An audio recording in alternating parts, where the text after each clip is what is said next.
Oh, I exist. Hello. Hello. I am sheep. Hello. About time I start doing a Pokemon thing, isn't it? Considering I am sheep. Yes. I want you to know that I am the Pokemon expert. Anyone else who tells you that they are the Pokemon expert, that they are liars, I am the Pokemon expert. I know better than anyone else. So, yeah. Now you know. Now you know. Anyway. Let's hop to it. Let's hop to it. Yeah. Alright. I'm not gonna wait for the views. I'm not gonna wait for views. Not gonna wait. Not gonna wait. I'm just gonna do this. Yes. Bam.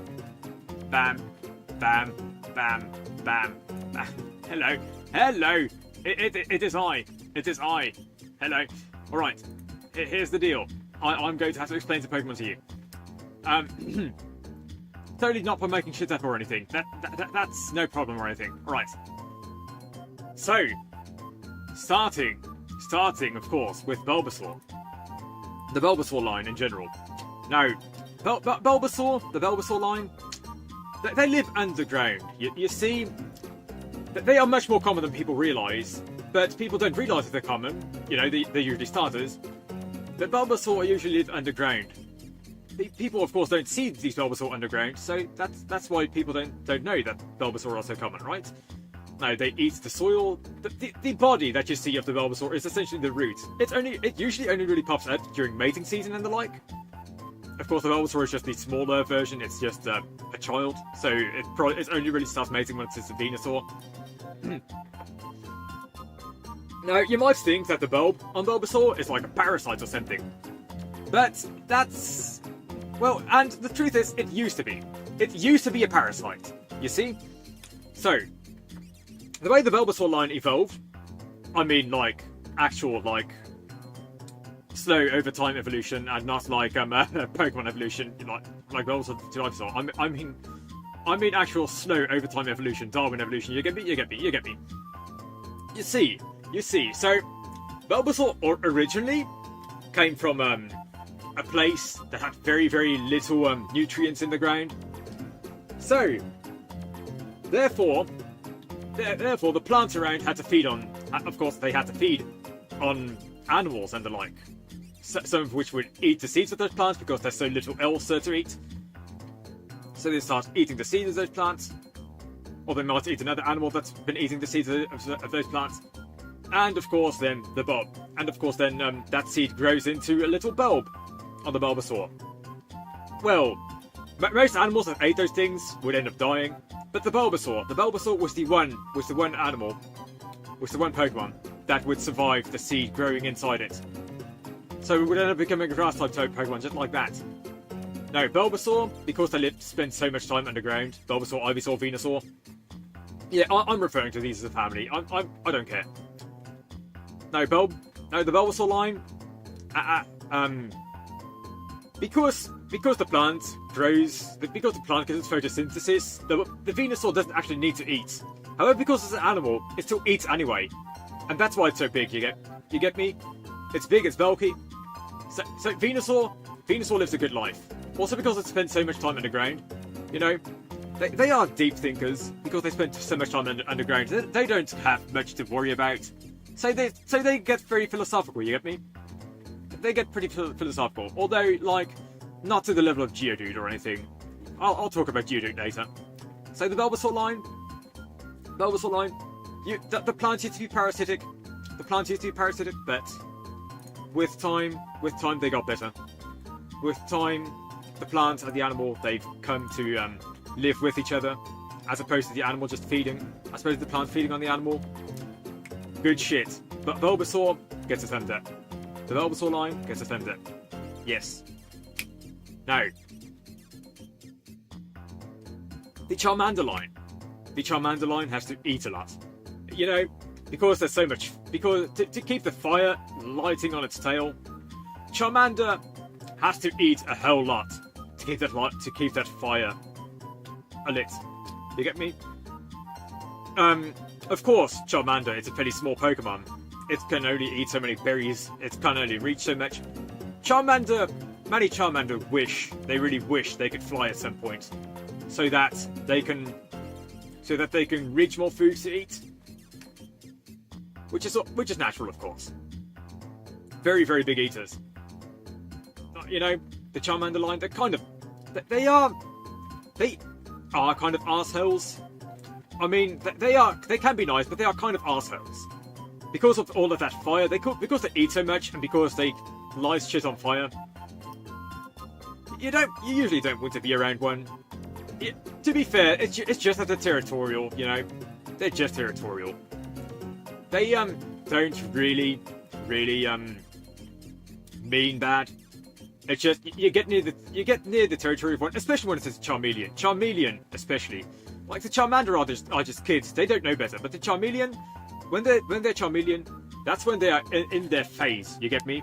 Charmeleon is Charmander in the phase. That's when it's basically a teenager.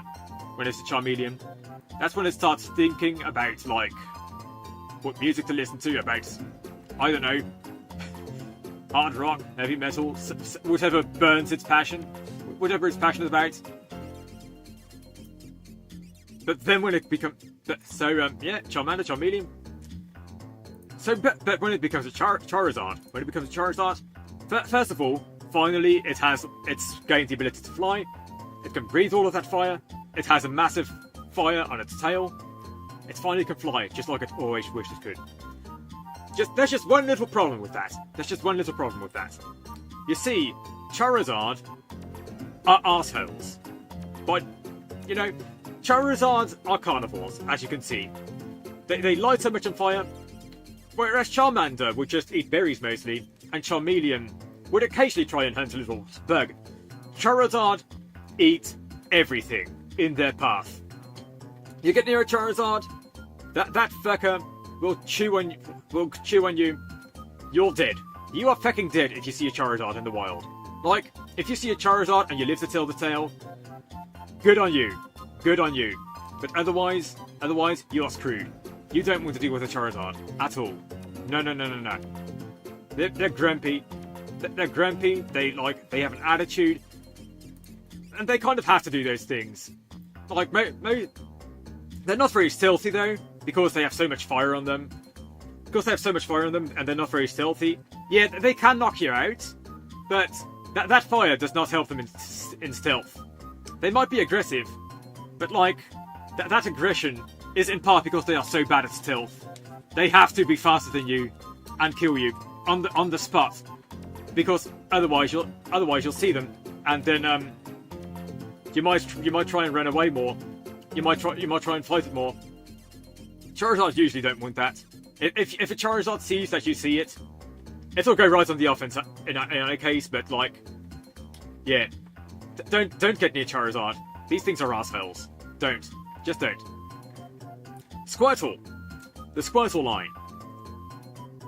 Now, you might see.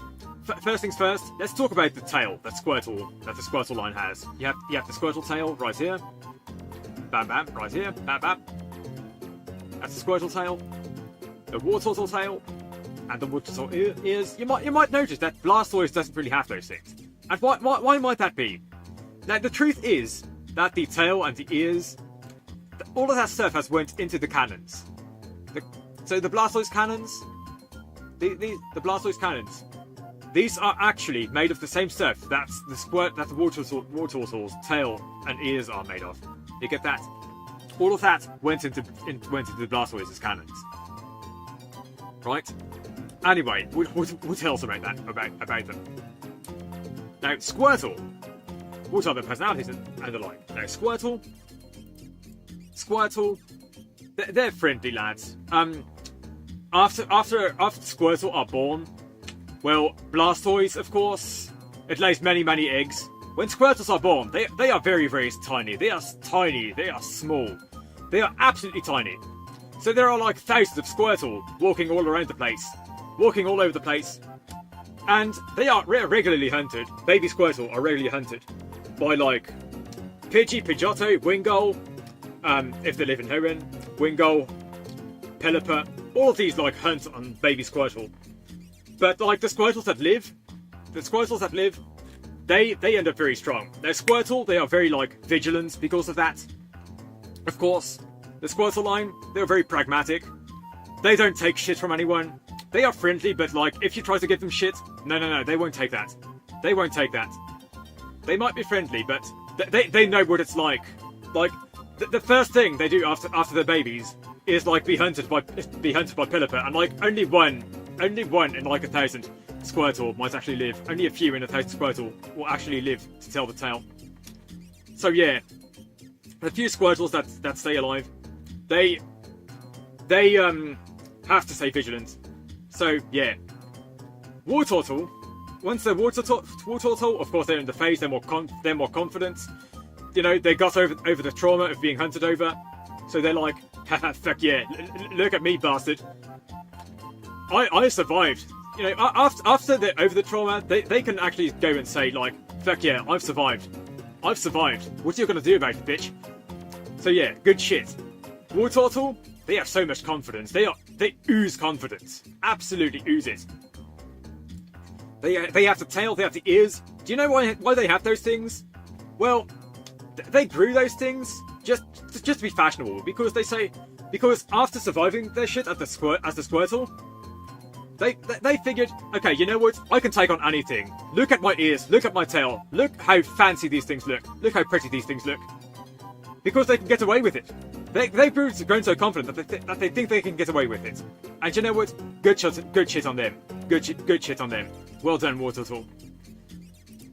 And of course, Wartortle talk shit a lot, but they also get hit a lot. You know, they might not get hunted anymore because, you know, they're turtles. They have their big shells, but Blastoise, but because they get hit a lot, that of course is when they figure, okay, wait, maybe I've grown too confident. I have to turn into a Blastoise.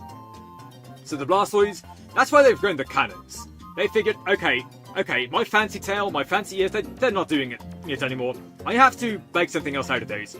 And that's how Blastoise got its cannons. That is actually what the Wartortle's tail and ears are made of. Because that's made into a cannon to say, okay, you've hit me enough.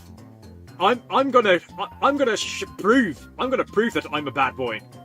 So, of course, Blastoise, with its cannons, that thing fires water, it can fire rockets, and anything at once. Just to prove that I didn't get my confidence for nothing, bub. Get fucked. You know? So Blastoise, very, very strong poke.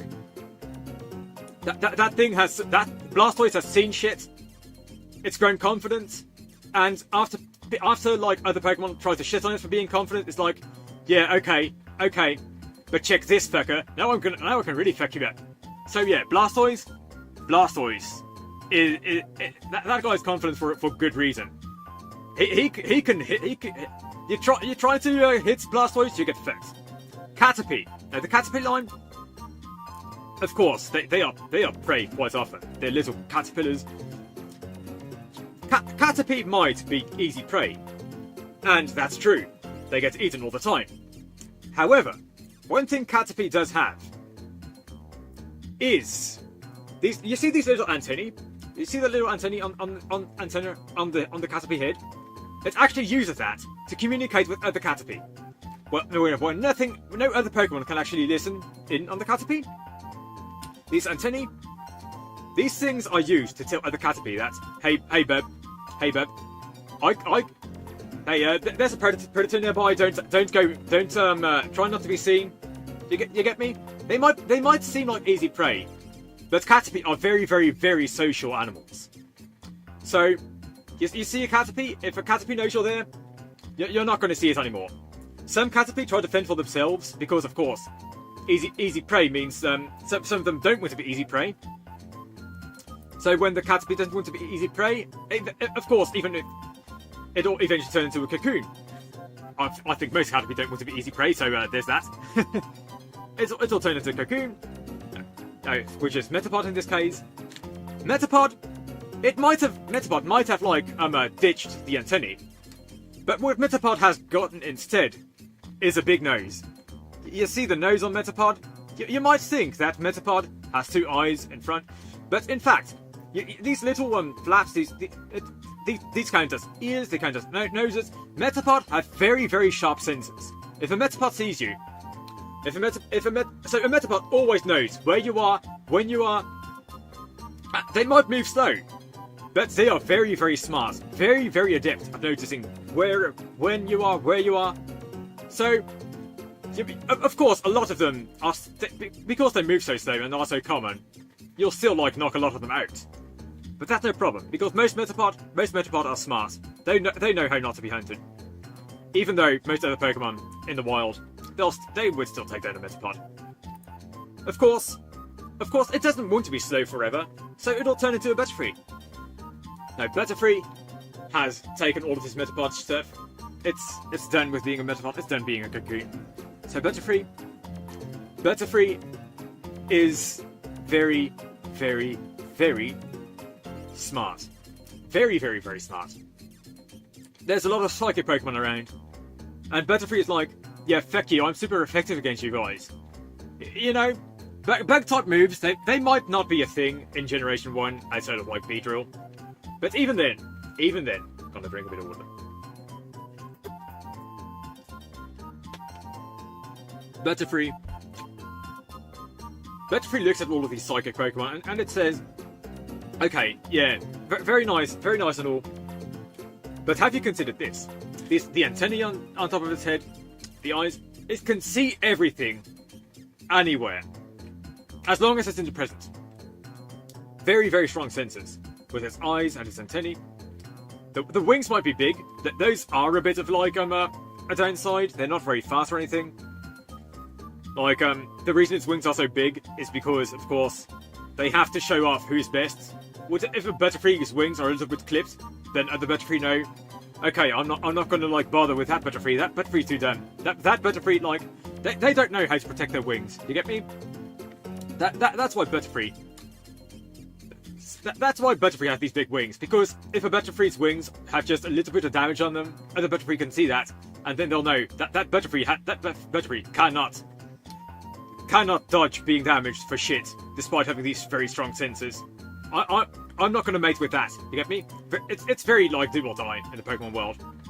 So yeah, it's sad, but that's how it is. That's the animal world in a nutshell. Now Weedle is what happens when the Caterpie line is done with everyone's shit.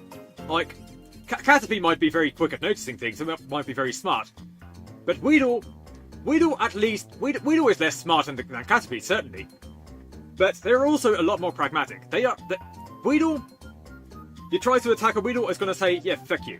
Now, one thing about the Weedle, the Weedle might again be pragmatic like Squirtle. However, they are also a lot more social than Squirtle. You see the little horn on its head, the little clown nose, the little eyes. Weedle are jokesters. Because the horns, they also count as party hats. You can often see Weedles at little Weedle jamborees. They very much stay close together in groups. Less smart than Caterpie, but much more social than Caterpie. You always see Weedle in large groups. You try to hunt a Weedle, there's always going to be more Weedle around to fuck your shit up. Those horns are not for show. You might think Weedle is weak, but no. And likewise, of course, Weedle is a bug. It's going to undergo metamorphosis. It'll turn into a Kakuna. Now, Kakuna doesn't really care. It doesn't think. It doesn't know anything.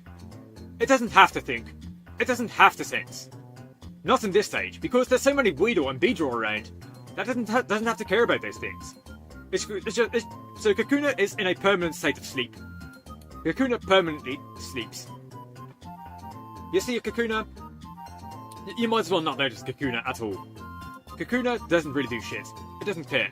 Kakuna doesn't give a shit. So that brings us to Beedrill.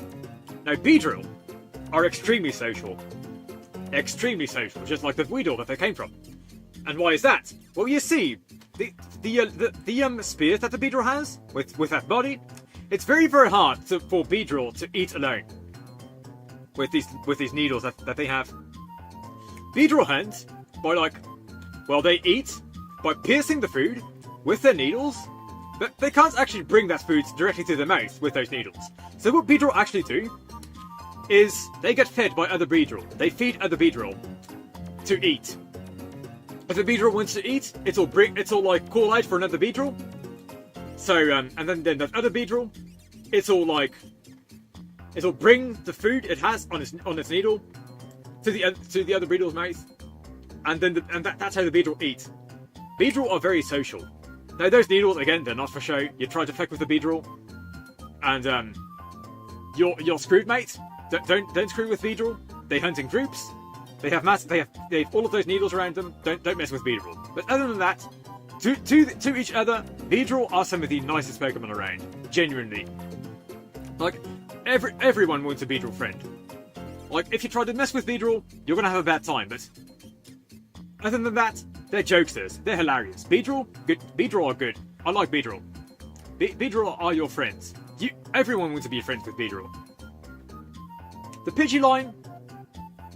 The Pidgeline does not give any singular crap about anything. You know, the Pidgeline, they might seem like they give a crap, but the favourite emotion of the Pidgeline is peer pressure.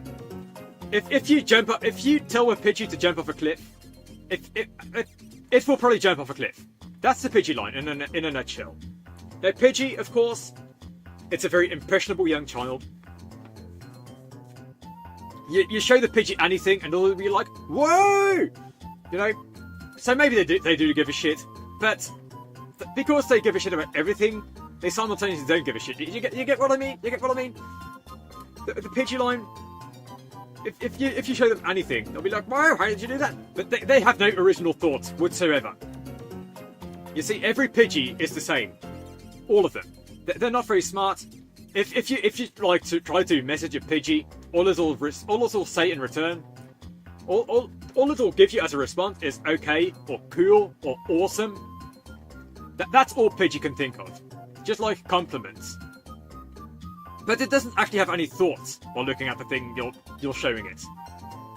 And yeah, it might want to be more like you, but it doesn't really care about the thing you're showing it. So you know, Pidgey, they are the most basic Pidgeys. Now, Pidgeotto, of course, they have the fancy hair, they have the fancy tails. And that, of course, is of course, because all Pidgeotto are like that.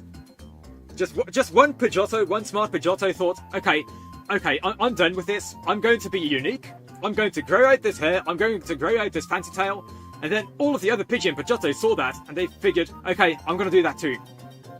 And now, every single Pidgeotto, again, looks like this one. So, yeah, my heart, I'm sorry for all of the original Pidgey and Pidgeotto out there. You know, they aren't very original, but that's life. Oh well. Now, Pidgeot, Pidgeots are like mature Pidgeotto. They are mature Pidgey. They are still impressionable. They still do a lot of the shit that everyone else does. But Pidgeot, Pidgeots have stuff to do. They go to work every day. They work like 9 to 5 jobs or something. Work. Their life is all work and no play. Yeah, did I say 9 to 5? I meant like 24/7. Pidgeots are always available at work. They are always working. So like Pidgeot, they are very, very good workers. You need to like give someone a job, give it to Pidgeot, and as long as the job doesn't require any original thinking, Pidgeot will get it done. Very reliable people, but like again, no opinions whatsoever. None. Rattata. Now Rattata are actually really nice. You might think that the fangs, Rattata again very social, but unlike the very social Beedrill, who are menaces when you are mean to them, Rattata are menaces because they are so social. Everyone, of course, has heard of the bubonic plague. That was caused by Rattata, who just wanted to be like social with people. You know, in the world that we live in, of course, we think of any other rats and mice and the like, but Rattata, they caused something similar in the Pokemon world. You see, and I am a Pokemon myself, I would know. There was a similar thing going on in the Pokemon world. So Rattata, they are very, very social, but they carry diseases. Like, you probably want to be careful around them. But other than that, if you can be friends with a Rattata, maybe online, actually, the thing is, of course Rattata carry diseases, but because of that, there is a trend going on with Rattata, and especially Raticate, as you can see, with its fur and all. Because once Rattata grow into Raticate, that's when they figure, oh wait, maybe I need personal hygiene. So Raticate, they have all of this fancy fur and all that, but they put a lot of work into that fur. They put a lot of work into their fur. Raticates, they are neat freaks. They are absolute neat freaks. They wash themselves regularly. Rattata might give you diseases, but Raticates, no. Raticates are Rattata who have wisened up. Raticates, they clean themselves all day. If you need something cleaned, bring in a Raticate. It'll do it for you. You can guarantee if you work as a doctor, if you work in a medical field, get a Raticate. Raticate will get shit done. Good shit. Let's go, Raticate. Alright, Spearow. Spearow are arseholes. They are arseholes, and everyone knows them to be arseholes. They just fucking are. Be that as it may. It's not so much that they are arseholes, that they are as much as they are honest with their opinions. But they are so honest, so brutally honest, that like at some point you have to realise that there's some things you can't say. They don't mince their words. When a Spearow means this thing is kind of bad, a Spearow will always say this is fucking shit, because they don't know this is kind of bad or like this is. No, if something is just the slightest bit bad, you know, if there's just a slight bit of criticism to give to anything, the Spearow will say this is fucking shit. That's a Spearow in a nutshell. And, you know, that's a Spearow filter. Other than that, you know, they're kind of blunt. Obviously. They're very, very blunt. But other than that, they are mostly peaceful. It's just that they are so opinionated about everything and anything that, trust me, they have so much criticism to give to everything. Spearow, Spearow, if you need like a second opinion on anything, if you want to know whether you're ugly or pretty or anything, you should ask a Spearow. They are so good at criticism. They'll know. You can trust a Spearow. They'll never lie to you. Now Fearow is like Spearow, but like up to 11. If something is fucking shit in Spearow's words, if Fearow would say they would rather get like eaten by a mech or something, you get me? When it's just the slightest inconvenience. So if like a Fearow, I don't know, like stubs its toe on like a door or something, that's when it'll say, "God damn, I would rather eat shit than like experience the pain I'm feeling right now." Of course, that's just the slightest inconvenience, you know. Other than that, Fearow are punks. You can see the mohawk right there. You can see like the long beak. Of course, like Fearow are also like. Other than that, you know, Fearow, avid fish eaters. If you want to be a friend of Fearow, give it a fish. They love that shit. Fearow are, you know, they're water birds. They stand around the water a lot, waiting for the fish. Because they're herons. They're herons, you get me? Fearow, they like fish. You want to become friends with Fearow? They fucking love fish of all kinds. Be a friend of Fearow? Get fish. Ekans. Now, Ekans, you might think that Ekans is a venomous snake with its poison and all that.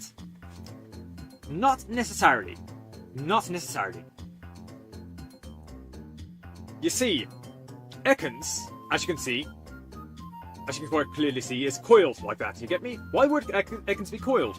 Because Ekans is not a venomous snake, it is a poisonous snake. Because if you try to eat an Ekans, it'll poison you. But why is Ekans a poisonous snake rather than a venomous snake? That's because Ekans eats things that are poisonous. It eats poisonous Pokemon. It feeds on Weedle, it feeds on Grimer, it feeds on Coughing, Nidoran, all kinds of all kinds of venomous Pokemon. And that then gets into its skin and all that. It's very, like, resistant to poisons. Of course, it, like, constricts those Pokemon to make sure that it'll, actually, kill and eat them. But yes, Ekans are not venomous, but they are poisonous. Don't eat an Ekans. And when Ekans evolves, of course, into Arbok, that's when it doesn't need to rely on, like, constricting its prey as much anymore. Arbok, Arbok actually are kind of venomous. Again, they use the same venoms from the prey that's, like, it eats as an Ekans. It can go for bigger prey this time, like Nidorina, Murk sometimes even. Now, Arbok, again, its venom isn't its own. Arbok actually spits its venom at you, at your eyes sometimes, wherever it wants to. Arbok are very, very menacing like that. They have the strongest projectile venom of all Pokemon, at least out of the original 151. Now, the little markings on its belly, as you can see here, these here, the little face. That's just to show off to other Arbok. That's just to show off to other Arbok. That's just how they attract mates. Although some of them try to be humorous about it. Some Arbok don't have those patterns at all, but they just graffiti those things on. Absolute artists. In fact, most Arbok patterns are tattoos. Put there by actual artists. I'll bring up the artist Pokemon later. There's Smeargle, but there's many artist Pokemon around. Such as Pikachu. Pikachu are marketing gods. Why is the Pokemon everyone knows Pikachu? Isn't it obvious? Everyone knows Pikachu because Pikachu, again, is a marketing god. It's the most shameless self-promoter of all the Pokemon. You want to see a Pikachu? Don't worry, you'll see it fucking everywhere. Marketing fucking god. Now Pikachu, they can sing, they can dance, they can draw.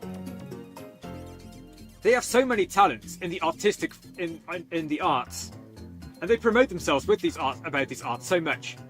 Of course, so of course Pikachu and Raichu, they are among the artists working on Arboks like Belly and the like. So Pikachu is one of the artist Pokemon that works on Arbok. Pikachu and Arbok, they tend to be good friends. In part because Pikachu isn't like a venomous Pokemon or anything, so Arbok is not interested in eating a Pikachu or Raichu or anything. Raichu, of course, is what happens after Pikachu is less young. It's when it's less cute. It's when it sees itself as less marketable. Raichu, quite often, you know, it just sits around being a little bit washed out. It doesn't market itself. It doesn't bother anymore. Raichu is a Pikachu that's grown too old. It's no longer an idol, you know. Raichu is too old to be an idol. That's why you don't see Raichu as much as Pikachu. Although, to the Raichu fans out there, good shit, well done, you're heard. We all appreciate Raichu for, like, what it used to do. And it might be a little bit depressed about not being able to do its old job anymore, but that's fine. Because Raichu, they've gained so much from their old job. It's fine. They don't have to worry about that much anymore.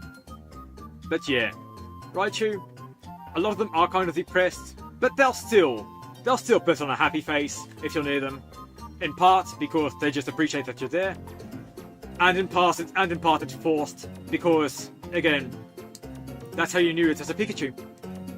You knew it as a smiley person as a Pikachu, so it'll have to smile all the time. Sandshrew.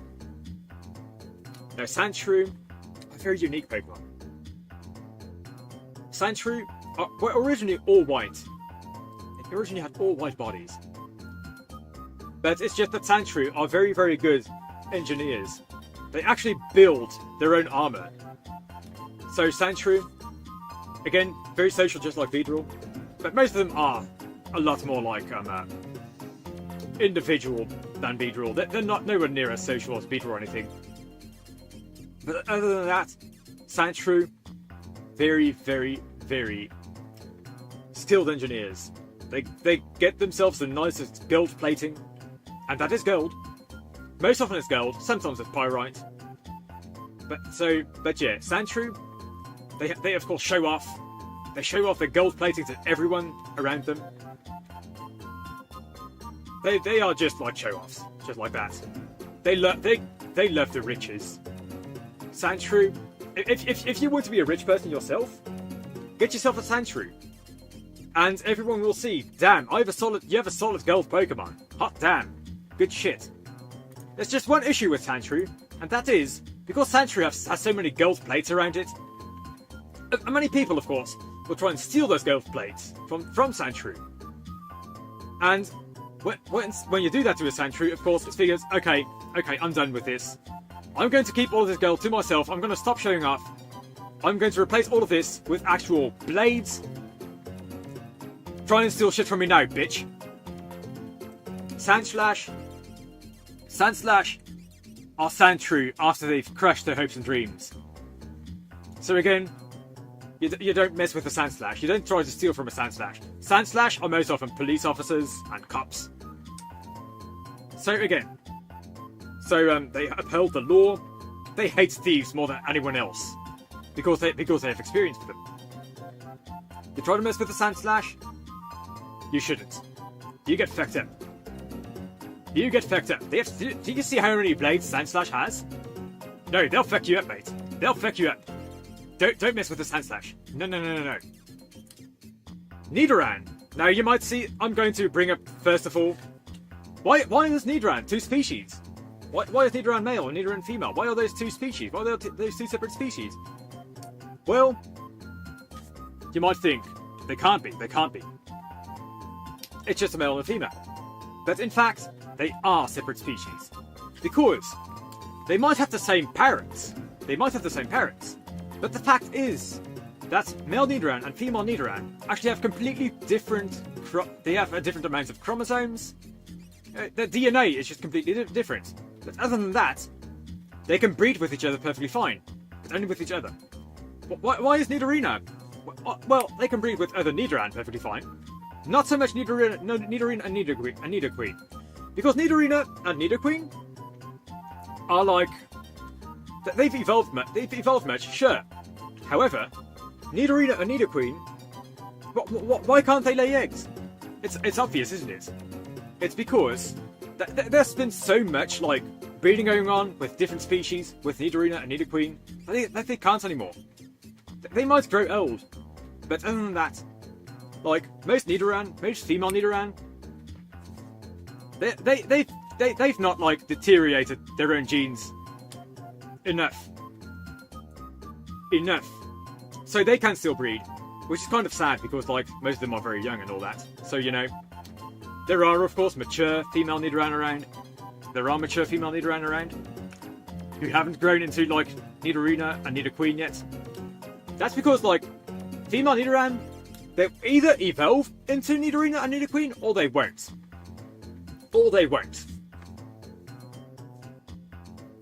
Female Nidoran that don't evolve into Nidorina or Nidoqueen, they stay adults as female Nidoran. However, why did they turn into Nidorina and Nidoqueen? Well, that's because of the male Nidoran, who does naturally evolve into Nidorino and Nidoking. Because that's what the original species is. Nidorina and Nidoqueen are like the offspring, are like mature offspring of female Nidoran and Nidoking. Do you get me? They will eventually evolve into what is essentially a Nidoran female and Nidoking hybrid, or a Nidoran female and Nidorino hybrid. So there's a lot of like gene shit going on with the female Nidoran. Other than that, though, the spikes on Nidoran are like on Nidoqueen and Nidoking, because again, they're essentially the same species. Other than like Nido and female, that's the same species, but like the spikes on Nidoqueen and Nidoking, these two Pokemon, actually, these are for balancing reasons. Because Nidoking and Nidoqueen, they lean forward a lot, as you can see. But as you can also see, Nidorina and Nidorino, they are still like, they still walk on like 4 legs, as you can see, right? So, when Nidoking and Nidoqueen just like newly evolve, they fall a lot. They fall a fuck ton. Because they're not used yet to walking on only 2 legs. So like, if you're ever in front of a Nidoking or a Nidoqueen, you will risk touching its spikes. Because it might fall on you. You don't want that to happen. Of course, Nidorino and Nidorina, they are mostly like in the edgy phase. They're still in the edgy phases. I don't have much else to say about those two. Hello, Inu. How are you doing, Inu? How are you doing? I see you there. Good day to you. How are you today? I hope you're fine. Anyway.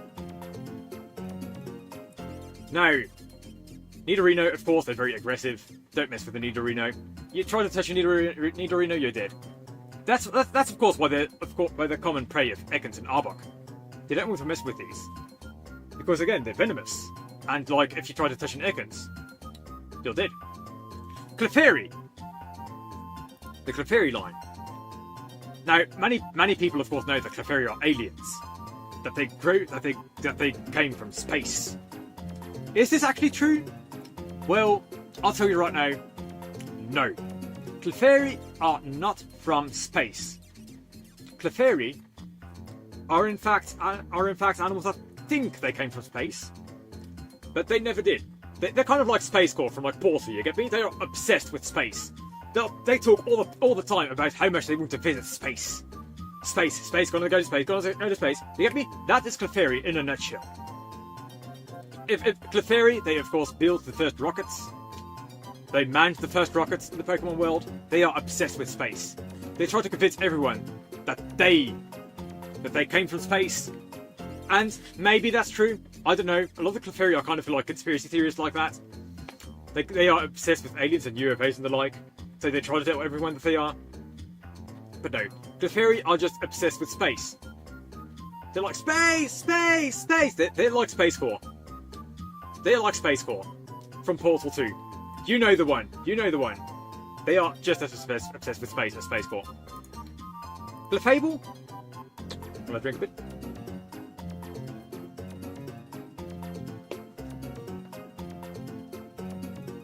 Now Clefable, again, are mature Clefairy. Clefable are Clefairy after they've realised that not everyone cares as much about space as they do. They've opened their minds to more things. They've become a bit more like other Pokemon. They're not as like single-minded about space. Fairly nice people. They are pretty wise, you know, single-minded again. But if you're passionate about anything in life, but you don't want to like annoy other people about it, just like talk with the Clefable.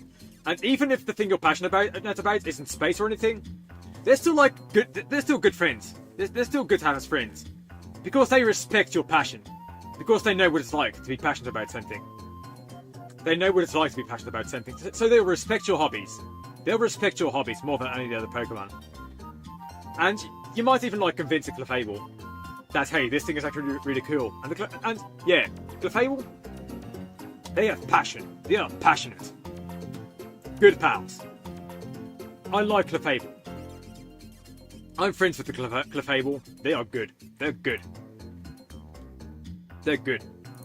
Now, Vulpix. Vulpix are very, very vain. For good reason. Do you see how fancy these bastards look? With their fancy tails, their fancy hair. Yeah. They know you like redheads and the like. And they think, alright, I'll become one. Now, of course, they might be vain, but they are pretty. They are pretty. You know, they have a good taste, at least, in what they are. Inu. Oh yeah, it's just yeah. To be fair, that's like what anyone. That's how most people think when they write things. It's not just Pokemon. That should happen in fucking Metroid. So yeah, like especially Metroid Prime Hunters. But to be fair, it's a common sci-fi thing to just write whatever you want. Some people put more like research into it than others, of course. Anyway, back to Vulpix. Vulpix are very vain. They're very arrogant. But they're not very arrogant. They are only vain about their looks. You know, they are bitches though. Like, if they are picky eaters, for instance. If you try to give a Vulpix like veggies or something, they'll say no and they'll just flip the table. They'll throw the plate right back at you. They're very, very vain like that. They are spoiled for little fuckers. They are spoiled brats. Vulpix, they care so much about their looks. Absolutely spoiled. Ninetales are, of course, again, just like many previous evolutions, they are the mature version of Vulpix. Less vain. But they will still But Ninetales, because they know more than Vulpix, of course many Ninetales, they are more technologically literate than Vulpix. Ninetales will absolutely, ego search themselves on the internet. They'll start, threads on 4chan and Reddit about, hey, what's your favourite Pokemon? And why is it Ninetales? You get me? You get me. But even then, just like Lefable earlier, they're not as directly in your face as Vulpix about it. They know they look good, and that's why they will ego search themselves. But Ninetales, unlike Vulpix, will listen to criticism. They will eat stuff from your plate, and they may loudly complain about it, but they try to be graceful at least, you know. They won't be as pissy as Vulpix. So yeah. Jigglypuff. We all know about the singing Jigglypuff. We all know about them. Jigglypuff. They sing. You fall asleep when they sing. They get offended by that. We all know that about Jigglypuff. We all know Jigglypuff. But why? Why do you fall asleep when Jigglypuff sings? The obvious answer is because it's a Pokemon. It just has magical powers. That's why. But the actual fact is more interesting than that. You see, Jigglypuff is a balloon. It's filled with gases and the like. And when a Jigglypuff sings, that's when it sings out a whole stream of air from its mouth and the like. And that air, that little gas that it breathes out, that is a sleeping gas. So when you inhale that from a Jigglypuff, you fall asleep. Very little known fact. Most people think it's just the sound and the sound waves. Of course they think from Jigglypuff. But it's actually the gases inside the balloon Pokemon Jigglypuff that make people fall asleep. It's actually the gases inside Jigglypuff. So, yeah, interesting fact. Now you know. Wigglytuff, of course, they are also balloon just like Jigglypuff. They have the same gaseous things. They are less spoiled about it. They know. Wigglytuff fucking know that they're gas monsters. And they've decided, alright, I'm going to sing right into your ear. You're going to fall asleep and you're going to like it. Wigglytuff are creepy perverts. They've realised their actual powers. And many of them use them for good, and just as many use them for bad. There are a lot of creepy pervert Wigglytuff out there. Always be careful around Wigglytuff. Please. Because every Wigglytuff that knows it can put you to sleep whenever it wants, it might use you. It might steal from you. It might do unsanitary shit to you. No. It might fucking kill you. Wigglytuff know they have their powers. They know they can get away with it. There's so much shit you can't do about Wigglytuff. Absolutely menacing. I'm terrified of Wigglytuff. You meet with a Wigglytuff, and some of them are good, some of them are bad, and the bad ones are very, very noticeable.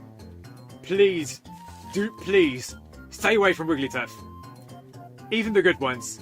because even the good ones might still talk to you, and you might still inhale the sleeping gas. So yeah. Yeah. Diamonds being stronger than diamonds. Yeah. Stronger than diamonds? You know what? Might be possible. I don't know. I like to think that diamond is fairly brittle in a weird way. Like, diamond is very, very hard, of course, but I imagine that if you try to smash a diamond, it might actually break into pieces quicker than most people think. I'm not, of course, not a chemist, I'm not a physicist or anything, so I might be wrong on that. It's just hard, you know? There's a lot of rocks that are hard, but you try to smash a rock and it'll smash pretty easily, you get me? Even if it's a hard one. Zubat. Everyone knows Zubat to be bloodsuckers. That's not true. Oh, it is true, but it is not the main source of their food. Because Zubat live in caves. And there are so many of them around in those same caves. The main prey of Zubat is other Zubat. Which might sound weird, but because so many of the Pokemon in those caves are Zubat, because there are so many Zubat around, Zubat live by, like, a kill or be killed mentality. If a Zubat might just try to suck your blood, sure, that's fine. And it might be successful in that, because they are bloodsuckers, again. But again, most prey of the Zubat are other Zubat, because there's so few other things in those caves. There might be Geodude, but those things are rock hard, so not gonna bother. Machop, of course, are also common prey of the Zubat. But the most common prey of Zubat is other Zubat. They kill or be killed. It's hunt or get hunted. That's the Zubat. That's the Zubat line in a nutshell. And when they become Golbats, you see that big ass mouth? You ever seen a Golbat's giant tongue? Yeah. Why does Golbat have such a big mouth? Why does Golbat have such a big tongue? And I just told you the reason. It's to make other Zubat fly into that mouth. It's easy food. That's why Golbat have their giant mouths. Now, of course, this is kind of bad for mating, but like, Golbat never mates with Zubat. They only mate with other Golbats or Crobats. Because a Zubat that's lived long enough to become a Golbat, that's a strong ass Zubat. So yeah, Zubat live a very Darwinist life. If a Golbat, if you see a Golbat, you know, they've survived shit. They've survived being hunted by all of those other Zubats. So yeah, again, it's kill or be killed in the Golbat world. Don't get too close to a Golbat; it might try to eat you. But other than that, they're fine. Oddish.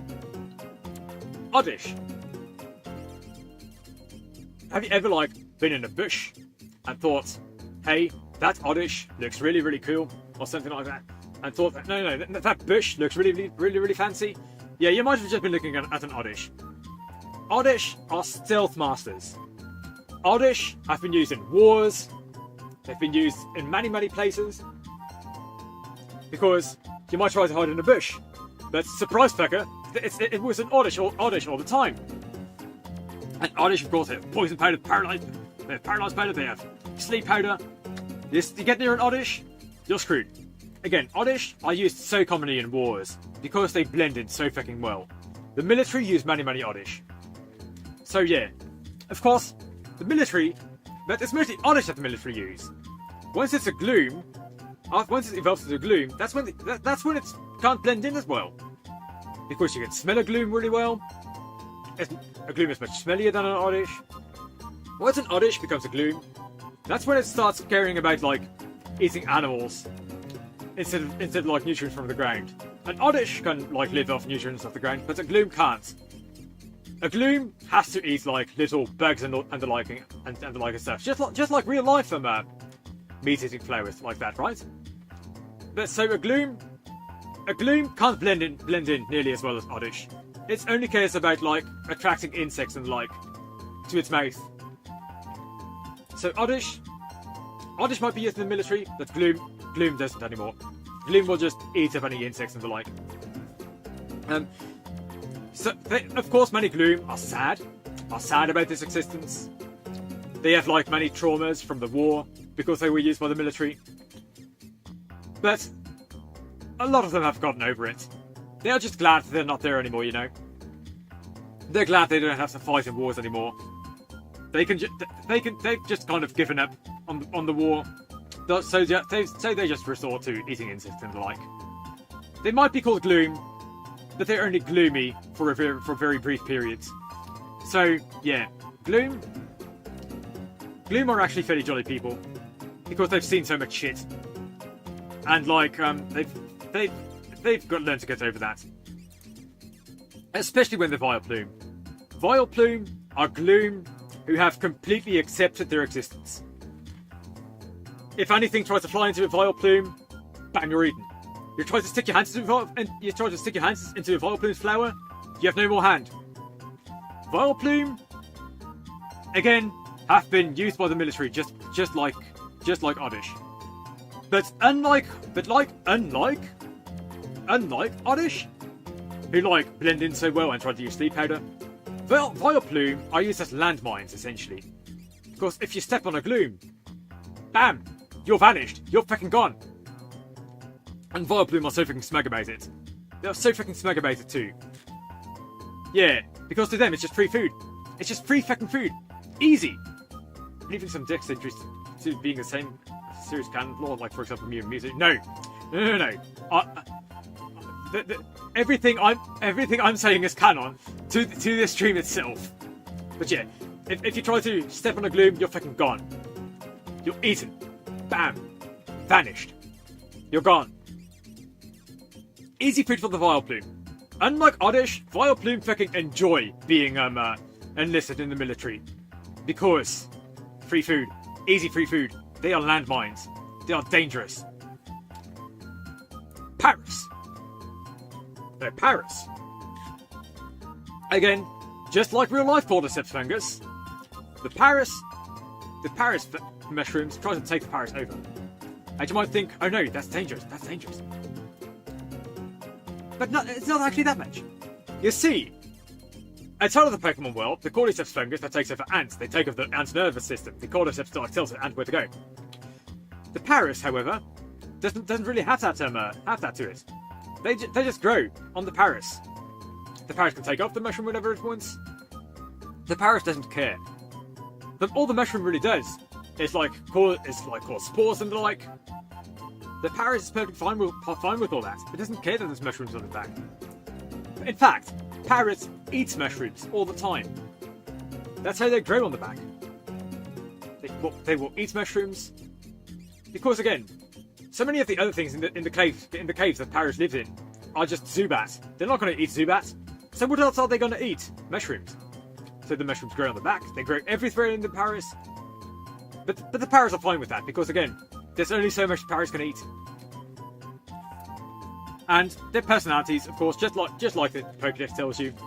Just like the Pokédex tells you. Paris won't really the mushrooms might grow on Paris. But yeah. I forgot what I was going to say. But, of course, Paris are crabs. They are crabs.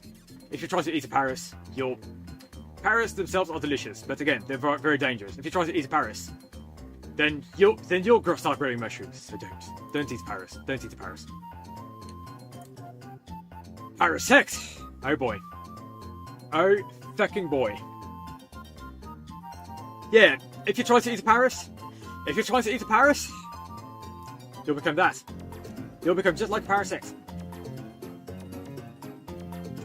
These are just like the real law in the Pokemon games. If you try to eat any of the Parasect's flesh, you're dead. The mushrooms will take you over too. And of course, this is only if you try to eat the Parasect's flesh, right? Parasect, other than that, they are zombies. Now, the mushrooms themselves are actually really, really friendly people. They might be taken over by the mushrooms. The Parasect might be a bit dead, but they don't mind being dead because the mushrooms themselves, they attend to parties all the time. They start parties all the time. If you hang out around Parasect, as long as you don't eat the Parasect, you'll be fine. Parasect, good lads. And you might be wondering, well, Why is the parasect so social? And the truth is, there's not really much reason to that. It's just that they're fun guys. Moving on. Venonat. Venonat.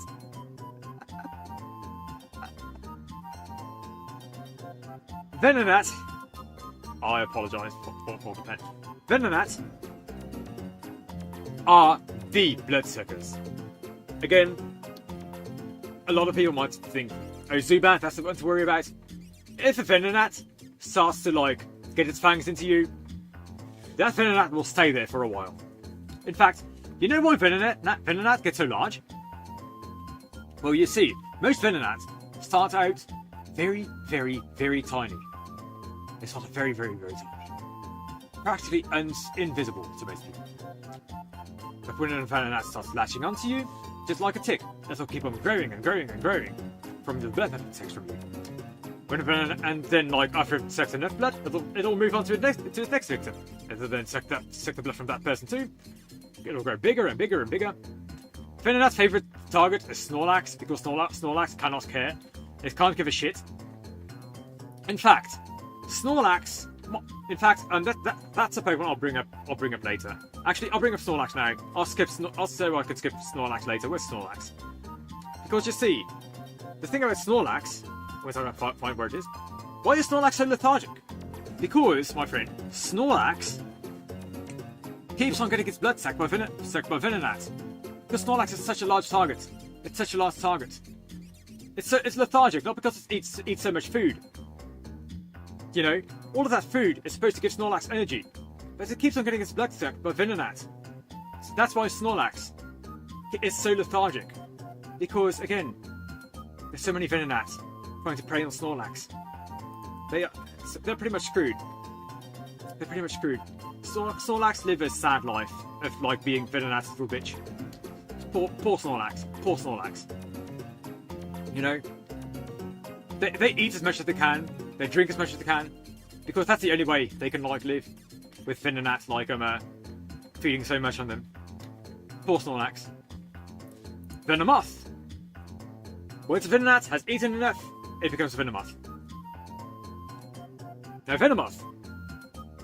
They are venomous. They are venomous. They are dangerous. If a Venomoth, like, Venomoth are, like, just like Venonat. Crazy good for bloodsuckers. Crazy good bloodsuckers. If a Venomoth will try to latch onto you all the time.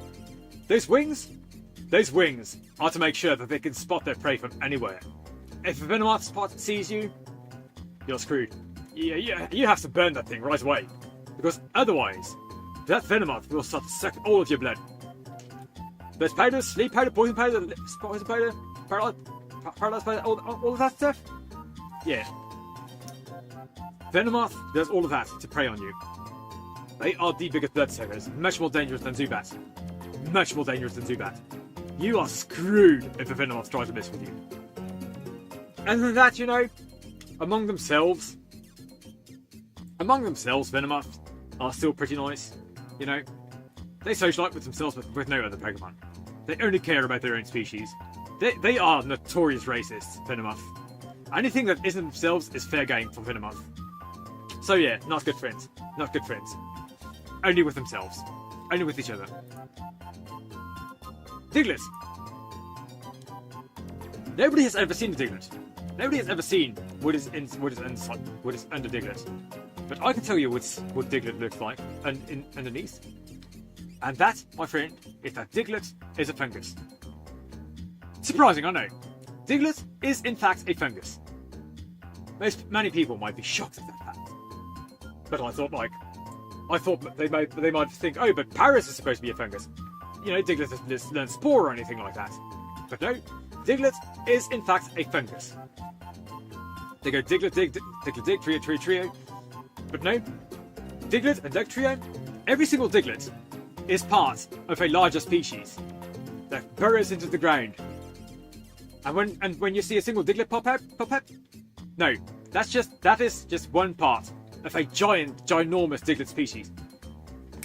So Diglett is kind of like an eldritch thing like that. It's a very, very large fungus. if you're familiar with like those like trees that are like made up of a single, there's a forest that's made up of a singular tree. This is real life law. There's a forest that is actually made up of a singular tree. Diglett is the fungus version of that.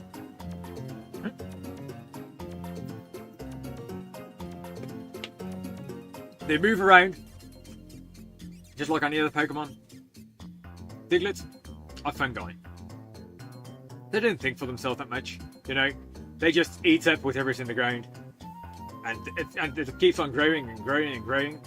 When you catch a Diglett, you don't actually catch.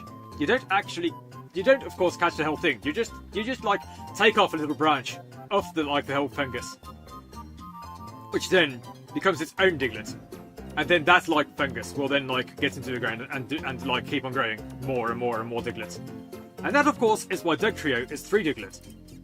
Because again, 2 more Diglett will pop up under the ground from that fungus, from the Diglett fungus. And that's just like one instance of like a few fungi like growing together. But Dugtrio are never just 3 Dugtrio. Unless you just recently caught a singular Dugtrio. But like as soon as the Dugtrio gets back into the ground, or Diglett gets back into the ground, it'll just grow. It'll just keep on growing more and more Diglett and Dugtrio. Diglett and Dugtrio, they don't have eggs. The games might convince you that Diglett and Dugtrio lay eggs like every other Pokemon. But they are in fact like fungi. If you get a Diglett into the ground, it'll keep on growing more and more Diglett. Just like that. And more Diglett heads will keep on popping out of the ground, because they are fungi. Meowth! Meowth! Meowth. You see the coin on Meowth's head, you see the whiskers. You might think, okay, sure, Meowth. That looks like a spoiled little brat. And you might be right. But in fact, the coin on Meowth's head is its most prized possession. Meowth are in fact kind of poor. Meowth live a life of pretense. If you try to steal from Meowth, it'll fucking hate you for that. They live a life of pretense. Meowth are actually very, very poor. They'll show off their money to you, but all of that is to like get them into places that otherwise only like the richest of people would get into. It's like they're trying to tell you a social message or something. They try to climb the social ladder by pretending to be rich. A lot of Meowth are just homeless and the like, but they'll still groom themselves fairly nicely and all that. But other than that, Meowth are homeless. They are homeless. They are all most of them are very poor. They live a life of pretense, but they're still fun to hang out with. They like try to learn from other rich people on how to act richer and the like. Very, very, very, very good actors. If you want for all that, right? If you want to like get a Pokemon to star in a movie, get a Meowth. Get a Meowth, because the Meowth are the great pretenders. They are natural born actors. Get yourself a Meowth if you're going to like make a film or something like that. Get yourself a Meowth. Such good actors. Persian. A Persian is a Meowth that successfully climbed up the social ladder. When a Meowth has successfully climbed up the social ladder, that's when it knows. I'm a rich mofo. I'm a rich mofo now. I'm a real rich mofo now. Look at me, bastard. Meowth are the most magnificent bastards of our Pokemon. I'm telling you. I'm telling you right now. Once Meowth has evolved into Persian, it's climbed up the social ladder. Do you know why Persian looks so fucking confident? It's because it knows. It fucking knows. What it planned in life, it's fucking succeeded. Meowth and Persian are the ultimate rags to riches stories. Like, they sell stocks. They always know who the best stocks are. Like, there are some Meowth out there that like try to invest in cryptocurrency and all that. Some Persian do, but the Persian that do are mostly scammers. Like, trust me, Persian are always there to make a profit off anything. So like, maybe don't like buy things from a Persian. Unless they're running a bank. If a Persian runs a bank, you can trust them. Because Persian themselves know that's a bank. A Persian's bank is never a scam. And that's because Persian themselves, like, rely so much on the best banks to make sure that they lose the least. Because Persian know that, that's why Persian actually run the most reliable banks, even if Persian can, like, try to scam you otherwise. But a bank run by a Persian, that's good shit. You want to put your money into the Persian's bank. You can trust those people. They're good at that. Psyduck. No, Psyduck. Headaches, of course, we all know about the Psyduck headaches and like the psychic powers and the like. We've all seen it in the anime and the like.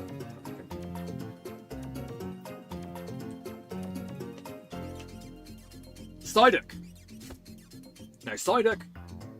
Of course, they have their headaches so often. They have their psychic powers. They're not psychic types. Why do Psyduck? Why are Psyduck not psychic types? I'll tell you the reason, and that is because Psyduck are master manipulators. There are many very, very smart psychic types around, but because Psyduck are master manipulators, they'll like they don't have the psychic powers themselves. That's why. They'll just convince psychic Pokemon out there, hey, can you like use confusion against this guy? And then they'll like shake the head around. But those things aren't the Psyducks themselves using the psychic powers. Those are just the Psyduck giving little signs like, hey, I'm pretending to do this now. Go use confusion, my psychic friend. Whenever there's a Psyduck, there's always psychic Pokemon around. Now they are adept at like water moves and the like. But again, a Psyduck's psychic powers. It's never actually a Psyduck's. Psyducks are master magicians. Trust me. Psyduck, a lot of them are good at card tricks and the like. But once a Psyduck has gone past card tricks and like just giving psychics little cues, that's when they've evolved into Golduck. Because the Golduck no longer needs to rely on giving like little obvious tells to other Pokemon out there. Golduck have gotten so adept at magic tricks, that like, I've seen Golduck, like star on Penn and Tellers, fool me. Every single Golduck on there successfully fooled them. Some of them might say, oh yeah, you fooled me. Oh yeah, you saw right through me. However, every single Golduck that appears on one of those shows of like trying to fool magicians, any Golduck that tells you that like they've they've not fooled you, they're lying.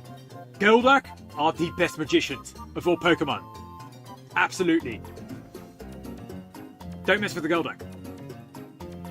Because a Golduck will know where to hide your body. Because they are such good magicians. They are so good at hiding things. It's absolutely insane. Mankey. No, Mankey. What's a Mankey like? Mankey, with the pig snouts and their monkey-like bodies. Mankey are actually bats. This might sound weird. But in fact, Mankey have evolved from bats. They've lost their wings, of course, but they still have the pig noses that the bats had. They still like smell like the bats do. They've grown sight, but Mankey are in fact the closest relative, not of Lechonk, not of any monkey Pokemon, but of Woobat and Swoobat. Mankey are very closely related to Woobat and Swoobat, because they've evolved from Woobat and Swoobat. Unbelievable, I know. But in fact, because many Woobats, like they are jocks, you know. Many Woobats are jocks. And the Woobat that are jocks, the Woobat and Swoobat that like figured, I'm done being a psychic, I'm done being a nerd, they evolve into Mankey. And after they've evolved into Mankey, they start to go to the gym, they lift a lot. They lift all the time, they exercise all the time. Because they're done being psychics. There are Mankey out there that still have psychic powers in them. Other than that, Mankey work out all the time. To the point where, once they become Primate, you know, of course you see like the little metal or shackles around them. You see the little missile things? That's because Primeape, again, just like Mankey, are constantly in training. If you try to distrap a Primeape, you're fucked, mate. Just like the actual Pokédex will tell you. Primeape have very short tempers. Because they're always busy. Because they are always busy. If you try to poke a Primeape while it's like lifting whatever dumbbells it has or whatever, the Primeape will tell you, okay, fuck you. I'm gonna fuck your shit up, mate. But that's just like real people. You try to steal a real person's food in front of him. They're gonna get pissed off too. But there's so many other fighting types that like try to pick fights with Primeape because they know Primeape are strong. They're strong. That they'll try to like touch a Primeape. They'll try to get a Primeape's attention. But again, Primeape fucking hates being bothered by other things. So they might have like a reputation for having bad tempers, but it's because they have so much focus. They're so focused on like their exercise and the like. So yeah, Primeape. Don't mess with the Primeape. They're busy doing shit. They're always busy. Don't mess with the Primeape. You might get a fight. But like, dude, you'll just be unnecessarily pissing off a Primeape. Don't do that, mate. They are so focused. Growlithe. Do you see that smug fucking face that Growlithe has? That's because Growlithe, just like Meowth, are masters of climbing the social ladder. Growlithe pretend all the time that they are loyal, but no. Growlithe have ulterior motives. Growlithe just want to be spoiled. And they fucking know they will be. They'll do tricks all the time, they'll do anything for you. And all of that is just because they fucking know that you think he'll be a good boy, and that he's a good boy and all that. They do all of that just for fucking attention. They do all of that just to climb the social ladder. All of that stuff. And yeah, they are strong Pokemon, but they are so fucking desperate for like any kind of like attention and like damn Growlithe, they are fucking shameless, absolutely shameless. But other than that, you know, because they crave all of that stuff, they can still be pretty friendly, you know. A Growlithe wouldn't really want to they care so much about how you view them. They care so much about how you see them. They would never try to offend you. They are always polite. Growlithe and Arcanine are the ultimate bootlickers, just like that. Even more so than like Pidgey and Pidgeotto and Pidgeot. But at least they have opinions, unlike Pidgey and Pidgeotto and Pidgeot. Arcanine, again, desperate for affection and attention. Ultimate bootlickers. They know you're gonna spoil them. They know you're gonna think they're a good dog and the like. Fucking desperate. Fucking desperate for any kind of like positive attention. I can't believe these guys. Seriously. Desperate. Although Arcanine, you know, they are still strong. They might be bootlickers. But still, if an Arcanine wants your attention, that's still a good thing. Because it might be a shameless bootlicker, but in all of its like desperation, it'll still be fucking reliable to you. If an Arcanine wants your attention, just like give it your attention, because you'll get good shit in return, because it's so fucking desperate for any kind of like positive attention. And Arcanine know better than to like sell their bodies or the like, because Arcanine know that a lot of people use selling your body as like an insult in a way. You know what I mean. So yeah, they care so much about peer pressure and the like. Poliwag are literal kids. I mean, yeah, they will eventually become like frogs, just like real Poliwhirl and like Poliwrath, Politoad.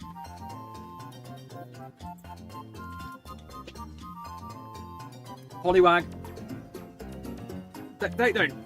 they are usually newborns. All Poliwag really care about is just surviving and the like. They stay in the water all the time. They can hypnotise you with the spirals. All of that is obvious, of course. Why can't you see a Poliwag's innards? Because Poliwag doesn't give a shit. That's why. Poliwag are the most innocent of all the Pokemon.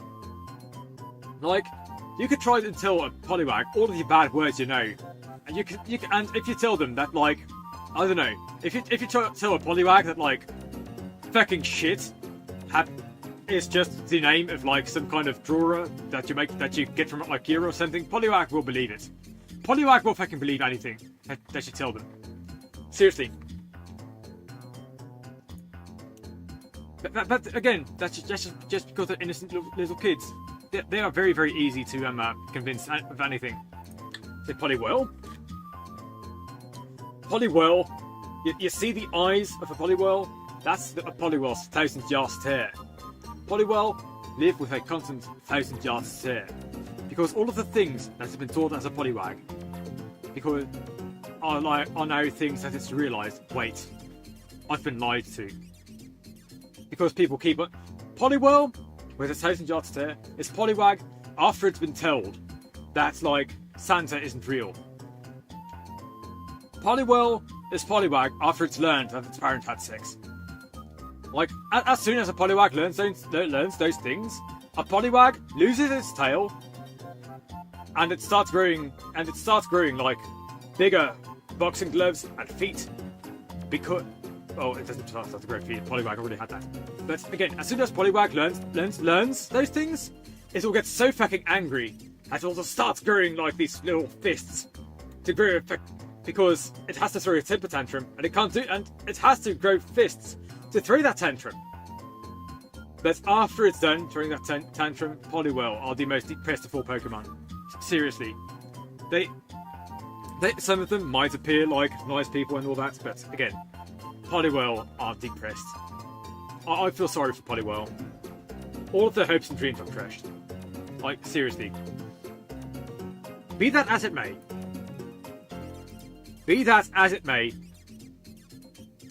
Poliwrath might look pissed, but that's because Poliwrath is a Poliwhirl after acceptance. Poliwrath has no more innocence. It looks pissed. It looks absolutely angry. Its eyes might look angry. But if you look closer down below, if you look at the spiral that it has, what do you think that is? What do you think that is? That right there, that thing on its belly, that is its mouth. And again, the eyes might look pissed off, but the mouth, that's a big fucking smile. You see that? You see that? Poliwrath are constantly smiling. They are always smiling, because Poliwrath are fucking shameless. After a Poliwhirl has, like, matured, some of them are, of course, a lot of them are asexual, but the ones that aren't are the most shameless fuckers in town. Like, again, a lot of them are perverts. They are very, very open about their fetishes and the like. Poliwrath are very, very shameless. So yeah, if you want casual, like, sex talk or something, if you want to, like, if you've ever, like, seen a Pokemon star in a naughty film, chances are it's a Poliwrath. Because, again, it's going shameless and everything, and it starts to accept that that's just life. It's easy money, why not? Arbor are the most lethargic of all Pokemon. We all know that. Constantly asleep. Some people might say that they've seen Arbor awake. That's not fucking true. Arbor sleep 24/7. And they don't even have to care about being awake. Because in their dreams, they already see everything anyway.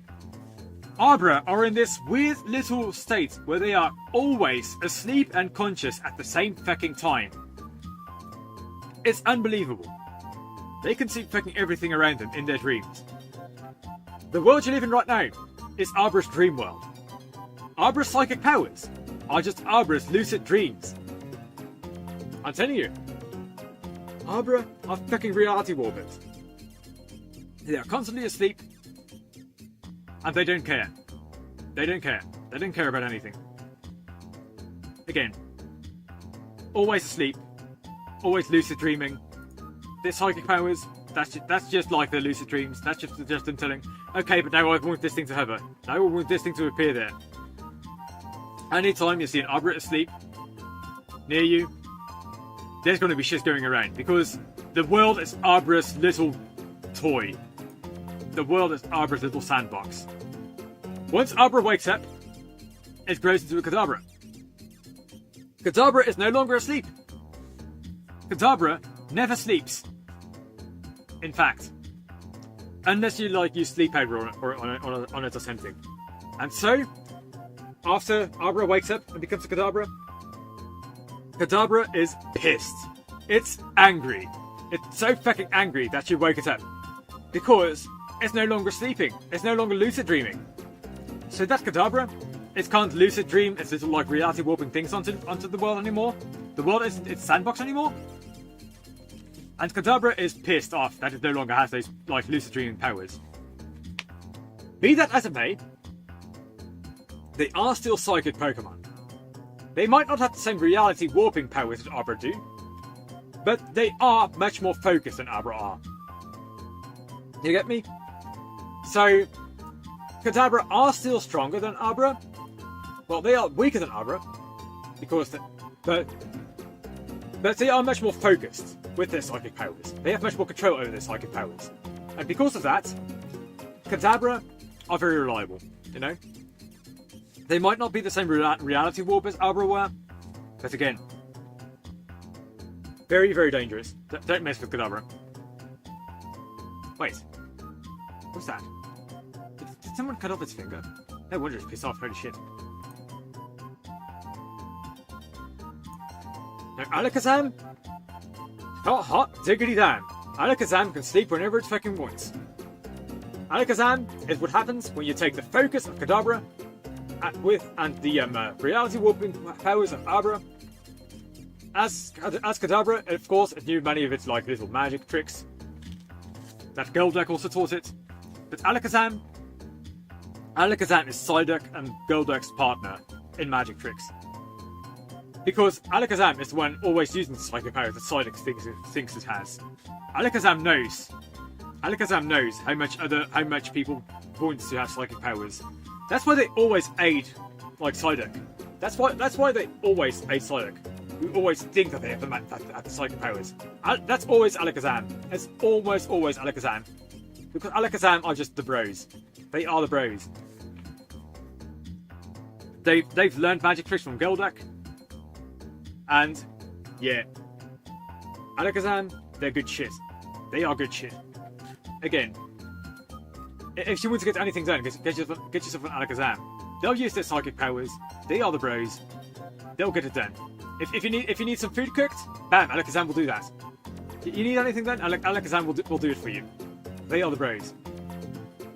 Although most of the time they are still alone, you have to actually really look for an Alakazam to actually get your stuff done. Other than that, Alakazam are the bros. You know, they are so social, and they might look pissed. They might be judging you, but again, they are so fucking smug. They always think they know everything, but that's partially because they do. They feel you, mate. A chop are arseholes. Straight up.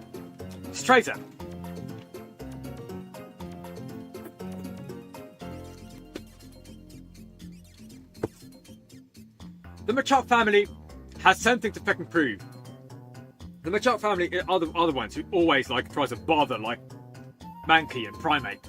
That's always Machop. It's always the Machop line. Because they have something to prove. The Machop line always tries to prove that it's superior. And it will always get the best boys and girls in life. You get me? Machop have something to prove. They want the innate and all that stuff. They think you are an object. If you're of the opposite gender of Machop, they will think you are an object to them. And they always think they are the alphas. Fucking arseholes. I hate Machop. I fucking hate Machop. No, Machoke. Again, are what happens when Machop gets into its years. Dear Lord. Oh dear. Machoke. I cannot believe these guys. They are so fucking arrogant. So fucking arrogant. Again, always trying to anger Mankey and Primeape. Why would they do that? Why would they ever try to bother Mankey and Primeape? Why did they do that? Again, it's because they have something to prove. And again, because they are in their confident, youthful prime that they think they are. Always think they are the perfect. They always think they are the perfect mates to anything they find even slightly attractive. Dear Lord, Machoke. A lot of Machoke are social media influencers. They oftentimes land into prison for the shit they do. It's never ever Primeape themselves that land into prison. It's always Machoke. Because the Machoke are always the ones responsible for that shit. Dear Lord Machoke. There are more Machoke in prison than any other Pokemon. Because they always think they are the alphas. Bad Machoke. Now Machamp. You see the grabby hands and the forearms that they have. Machamp are at least more mature than Machoke. Machamp have spent so much time in prison that Machamp have figured, okay, you know what? I might as well try and write shit in prison. I might as well work out in prison.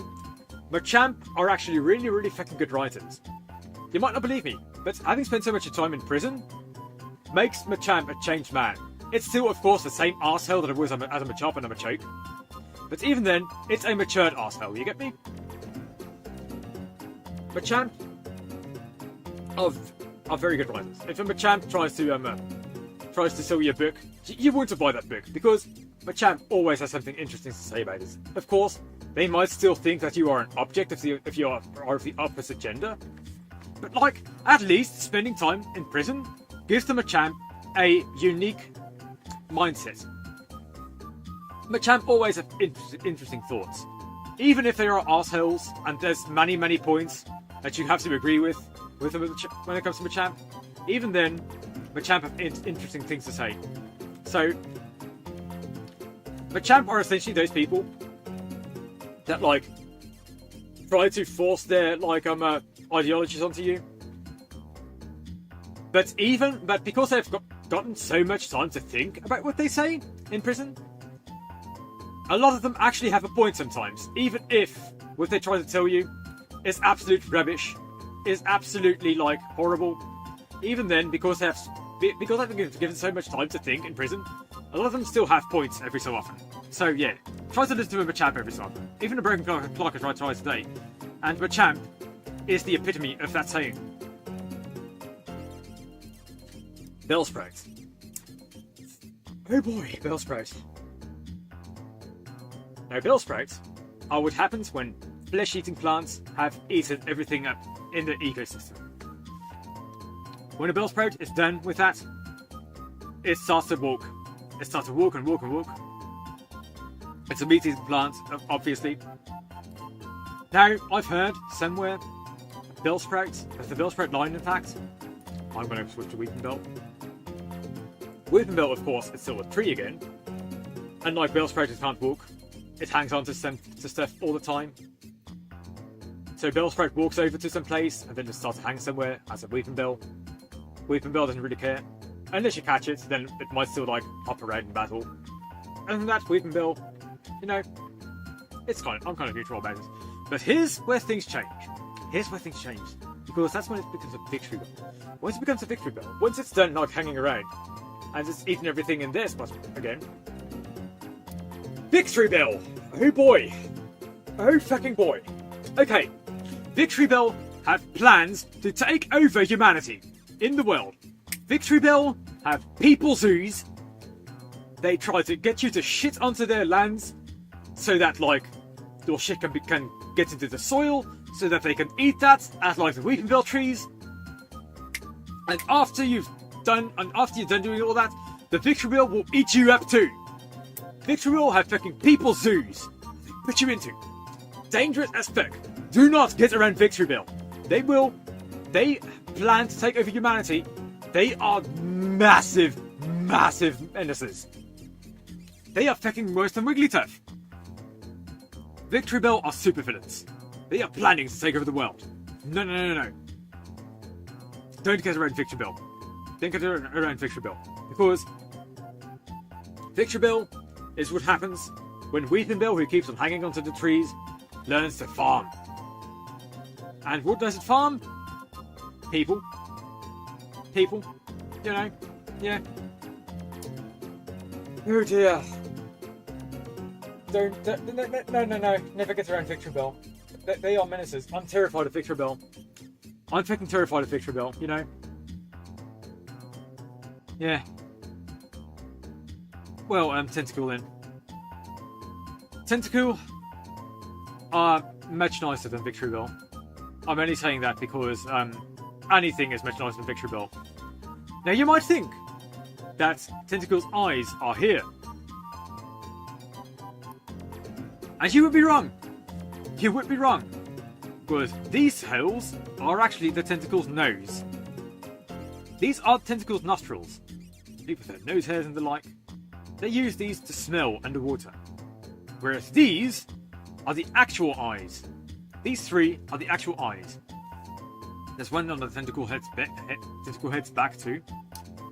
Tentacool can see everywhere around them. And again, if they happen to suck you through the nostrils, bam, you're eaten. They mostly feed on plankton and the like. They're not actually dangerous. They're just nuances. They are just actual little bothers, but even then, you know, Tentacool are often hated for being too common. But mate, that's just them being a bit territorial. Don't worry about Tentacool. Do not worry about Tentacool. They are just common because, again, because they are. It's like pigeons in real life. Pigeons won't hurt you. Tentacool and Tentacruel, in fact, have very few predators. They are the alpha animals where they live. So Tentacool and Tentacruel, because they have no predators, they don't have to worry about being eaten or anything. Because they are so common. They are the apex predator. And they have become so common because there's nothing around to eat them yet. Of course, they are also very, very dangerous to eat because they are, of course, very, very venomous and the like. Very poisonous. So Tentacruel and Tentacruel, they might be the apex predators, but if anything respects you, then that'll be a good friend. Because again, they are very curious, Tentacool and Tentacruel. It's not like a penguin at the Antarctica. In Antarctica, you get me? Many penguins, if you get into Antarctica, because they have so few predators. Of course they do have predators, but because there are so few, Tentacool always get near you when you're in water because they aren't territorial. They're just curious about you. So again, if you meet a Tentacool, don't get mad at it. Just try to become its friend. Try to meet with other Tentacool. Because they are so common. They have their own internet system and the water and the like. Tentacool and Tentacruel. They are again, the apex predators. They have nothing to worry about in life. So Tentacool and Tentacruel, friendly. They are friendly. They are friendly. You can always trust Tentacool and Tentacruel. Yeah. Now Geodude. Oh boy, Geodude. Geodude spends so much time inside rocks. You might think that Machoke learns a lot from thinking in prison and Geodude is that taken up to 11. Geodude are the most philosophical Pokemon of all time because they spend so much time inside rocks thinking about anything really, about life, about what it wants to become later in life. Geodude are the philosophers in Pokemon because they spend all their time inside rocks. And of course, if you try to break the rock, Geodude will get pissed off and it might attack you. They have tempers. They have bad tempers. But that's because, again, nobody likes being bothered while doing what they do. So again, just don't piss off your Geodude. Just don't try to break its rock. They are introverted. They are very introverted.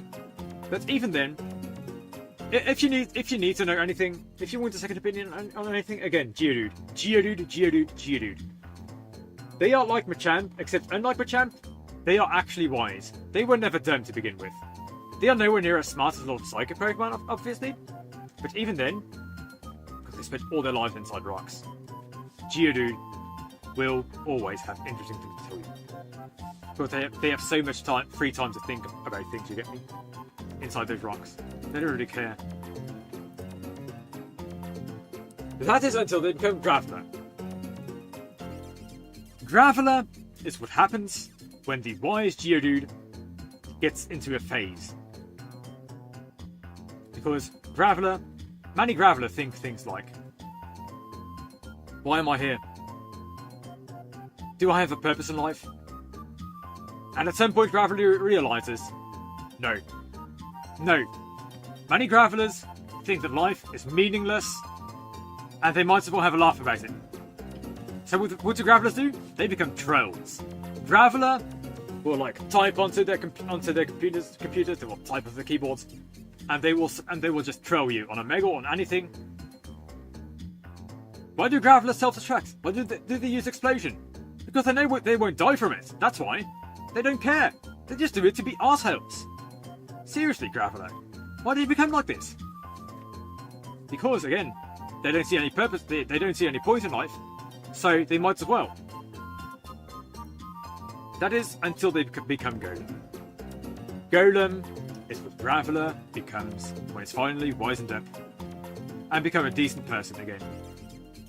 Golem is when Graveler grows out of its phase and starts to realise that, wait, I actually have more experience with rock than any other Pokemon. So why not? Why do I not want to become an expert in rock? Why not? So that's why Golem are some of the wisest Pokemon around. Because just like Geodude, they got a lot of time to think about things as Geodude. They've become more social, ironically, after they became Graveler.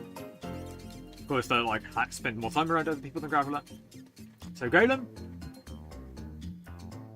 are the inventors of the modern house, of the old house. If you need an aqueduct built or something, Golem did that. Golem invented that.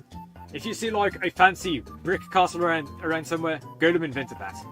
Golem invented modern architecture and old school architecture.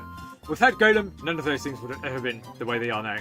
So always remember to thank Golem, because those people are inventors. Golem are good. Ponyta. Have you ever tried to ride on a Ponyta's back? Yeah, good shit. Well done. You're on fire now. Sorry. Anyway, about Ponyta. Ponyta are in a bit of a pickle in life. Ponyta are an endangered species because they feed so much on grass and the like. Sometimes on grass like Pokemon. But the things that I try to feed on are also very, very flammable. Try to feed a Ponyta hay, it won't be able to do anything about it. Try to feed a Ponyta anything, it burns. Now, this is not necessarily a bad thing. It might be an endangered species, but the Ponyta that still live are thriving. You might think that's a bit of that seems like a bit of a that seems like a bit of a contradiction, but no.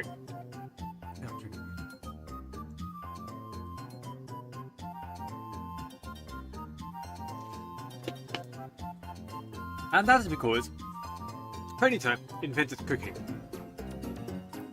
With all of the fire on their heads and the like. Ponyta, of course, don't learn the same that people do. Many Ponyta, they don't know what they're doing. They're a fairly recently new species, so they don't know these things. However, the few Ponyta that are thriving are Ponyta that cook. And because Ponyta can cook, because the Ponyta that are thriving can cook, that's because those Ponyta, are some of the strongest Ponyta around. Have you ever noticed how Ponyta is one of the strongest, unevolved Pokemon ever? Why is that? Again, it's because Ponyta know how to cook. They know how to get the best flavours out of anything. The Ponyta that can't cook, they're going to die soon, because they can't eat for shit. But the Ponyta that can cook, they are strong, they are fast, and they will eventually become Rapidash. Rapidash are the ultimate chefs. Have you ever seen Kitchen Nightmares or anything that Gordon Ramsay is starring in? As it is. You might not believe me, but Gordon Ramsay was originally trained by a Rapidash. Because Rapidash are the ultimate cooks. If you need to like to make your own restaurant, hire a Rapidash. That will get your shit done. Bam! Easy. Such good chefs. I love Rapidash. I love eating Rapidash's food. So good. So good. Hell yeah. Just don't use like Pokédex and Rapidash as racehorses or anything, because like that'll burn down your like crotch. And like yeah, have fun having kids after that, mate. Don't do that. Anyway. Slowpoke. Slowpoke. You might think Slowpoke is done. You might think Slowpoke is slow. But in fact, Slowpoke is a smart boy. I know. You might not believe me. You might think he's really, really dumb. And you know what? That's also true. It's just that Slowpoke lack common sense. Slowpoke, again, they are often conspiracy theorists. But, you know, they might be stoners or something like that. Other than that, Slowpoke are smart. If you need to puzzle them, here's the thing, right? Slowpoke spent all their time solving newspaper puzzles, Sudokus and the like. If you need a puzzle then, if you like trying to play Phoenix Rise Ace Attorney or something, if you go to a Slowpoke, it'll solve that for you. So good at puzzles. In fact, Slowpoke, because they spend so much time on puzzles and the like, they actually actively score the highest on IQ tests ever. Because IQ tests are like essentially glorified puzzles, that's because of that, Slowpoke actually have the highest IQ of all the Pokemon. Because they are such good puzzlers. And there are Pokemon that are smarter than Slowpoke. But again, because Slowpoke spends so much time just doing puzzles and the like, they just score the highest on IQ tests, because they are the best at puzzles. Because they are the best at IQ tests, specifically. And Slowbro?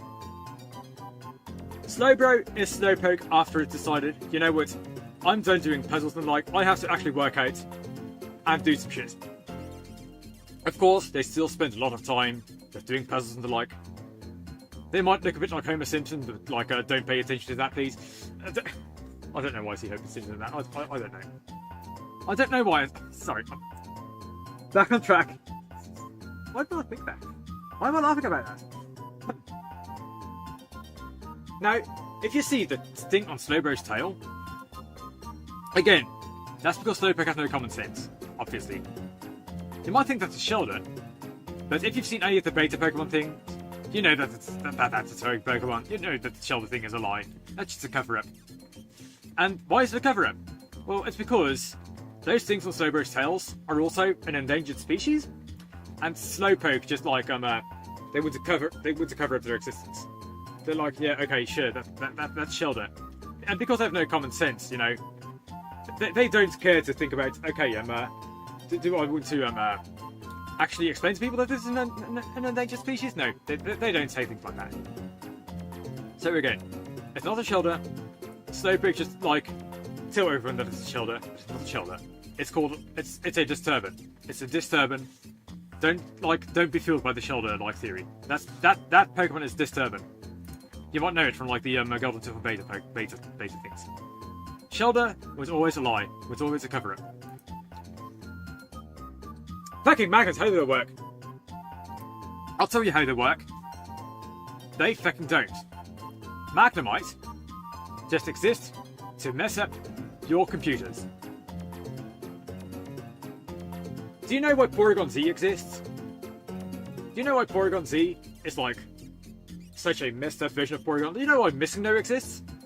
That's because Magnemite, wherever they go, if they see a game cartridge, if they see anything that the magnets can just like attract even the slightest bit, they'll go, fuck yeah, magnetic attraction. And they'll just move, and then they'll just try to get to that, and they'll be like, yeah, I've now eaten magnets. I know eaten magnetic fields. Hell yeah. Yeah, Magnemite do not eat magnets. Magnemite actually feed on the very magnetic force that magnets have. They don't eat the magnets themselves, but to eat those magnetic forces, what do they do? Easy. they have to actually activate the magnetic forces. They have to actually get near those. So then, well, as it is, many a computer, many a Pokédex have been screwed up by Magnemite. I feel sorry for anyone who has met a Magnemite and like has that done to them by Magnemite. I feel bad for you. I'm sorry that happened to you. However, because they've spent so much time eating up magnetic forces, eventually Magnemites turn to each other, after which they become Magneton. And Magneton are just Magnemites that try to eat each other's magnetic forces, and join together because of it. Magneton might be the most common version of it, because after a Magnemite has eaten like 2 Magnemites, that's when it realizes, wait, this is a bad idea. This is a very bad idea. There have been because Magnemites aren't actually dumb. If a Magnemite was dumb, then it would have like still tried to feed on more and more and more Magnemites. But they aren't. If Magnemite were to get more Magnemites into there, they would have been so screwed. But as it is now, the Magnemites have come to accept what they are, and yeah, they've come to accept that maybe there's strength in a team, but no more than this, please. If there's more if you put more Magnemites into a Magneton, you'll basically end up with a human centipede of Magnemites, and that's bad. You don't want that. No. They'll die. They will die if you put more Magnemites into that. Don't do that. Holy shit, no. But other than that, you know, they don't think much. They just want to eat. Farfetch'd. Farfetch'd is a very interesting Pokemon, I think. Because, Farfetch'd, the league that Farfetch'd has, you might think it's a weapon or something, you might think it's there to eat. The fact is that it's both, of course, but there's one more thing that people ignore about the league that Farfetch'd wields. And that is that thing smells. Farfetch'd has a very, very smelly leak. Unbelievable how smelly that thing is. Unbelievable. If you try to smell the leak that Farfetch'd wields, you're gonna like run right away. Farfetch'd is the smelliest of all of the Pokemon because of the leak that wields, and this is a defense mechanism. Because Farfetch'd are like very, very low on the food chain because of, like they eat and like of course plants and like they're not very strong. So the leak, of course it functions as a sword, but it's the smell first. Any predator that gets past the smell, they'll get whacked by the sword. But other than that, most predators know to stay the fuck away from Farfetch'd because they cannot handle the smell of that leak. It's so sharp. It's so sharply oniony. You get me? That leak, and Farfetch'd is one of the only Pokemon that can actually handle the smell of that leak. It's the only Pokemon that actually eats that leak. One of the only Pokemon. It's Farfetch'd and humans. So the Farfetch'd know about like the defensive properties that the leak has to like avoid being eaten itself, and the Farfetch'd weaponize that essentially to fend predators off themselves. So good shit. Farfetch'd, they're smart. They are smart. But they are still rare because humans also eat the leak that Farfetch'd wields, and you know, yeah. But for other Pokemon, they get nowhere near Farfetch'd. You get me? It's just humans. But please stop overhunting Farfetch'd. They might seem yummy, but no. Dodoro. Now Dodoro. Of course, there's a conjoined things going on with Dodoro. They have some different personalities and the like. Most Dodoro, however, have come to accept it. You know, Dodoro chat with themselves all the time. They have 2 pairs of brains. Of course, one of them is strong in one field, the other is strong in the other. However, Dodoro are constantly trying to fight for control over the body. They have no, like, actual coordination whatsoever. There are Pokédex entries that might tell you they have coordination, but that's like after long times of like fumbling around.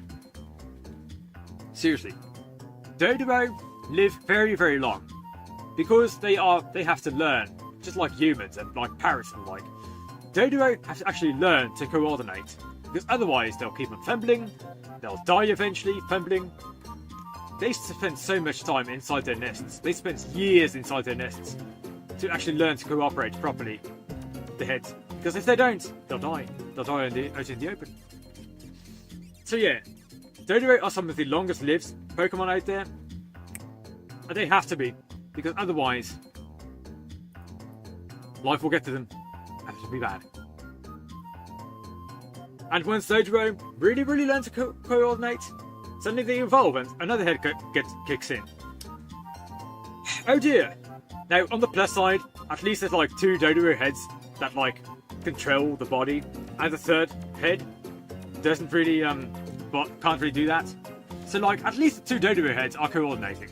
Like, and the third head, the one that most recently grew onto the Doduo, that's pissed off because it has no control whatsoever. It's constantly criticizing everyone and anyone. The 2 Doduo heads might be perfectly coordinated, but the third one that it recently grew, that's constantly pissed. All its purpose is, the only purpose it has is just fend off predators. It's just to eat food and the like, but it has no control over the legs whatsoever. And it is pissed about that. If it at any point disagrees with either of the other 2 Doduo heads that actually learn to coordinate, it'll just keep on complaining. It can't do shit other than like peck at things and like. Poor Doduo. It can't do anything other than like pick and talk. But the 2 other Doduo heads, they're just Doduo, you know, and a bit stronger. So yeah, poor Doduo. It should have just like, you know, say Doduo, you get me? Yeah. Doduo at least like don't have to worry about coordinating their legs and the like. Seal. Do I even have to explain Seal? It's a fucking Seal, mate. Seriously, the name of Seal is the most boring name of all. Be that as it may, Seal, again, just like Oddish, are often employed in the military, in the I'm really going here. In the Navy, where they are called the Navy SEALs.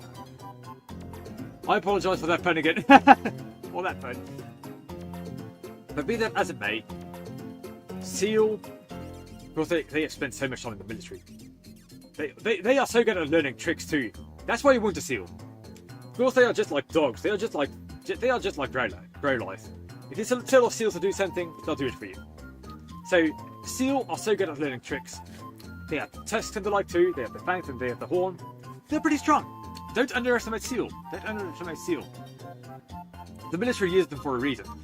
They use Seal to freeze-dry their food, because of course they eventually become dugong and the like. They use Seals to sometimes use ice attacks on things, to sink things. And yeah, that's Seal. Kind of a boring Pokemon, but at the same time, you know, they're useful. Dugong are Seal with an identity. You know, Seal don't really care much about standing out, but Dugong are what happens when Seal finally figures out, you know what, I am my own person. I'm not the military's person or anything. I am proud of what I am. Of course, they still care about how other people see them. They are fucking gorgeous. Good sense of passion. But other than that, you know, some of them still work in the Navy. They'll still freeze-dry your food. Very handy to have around.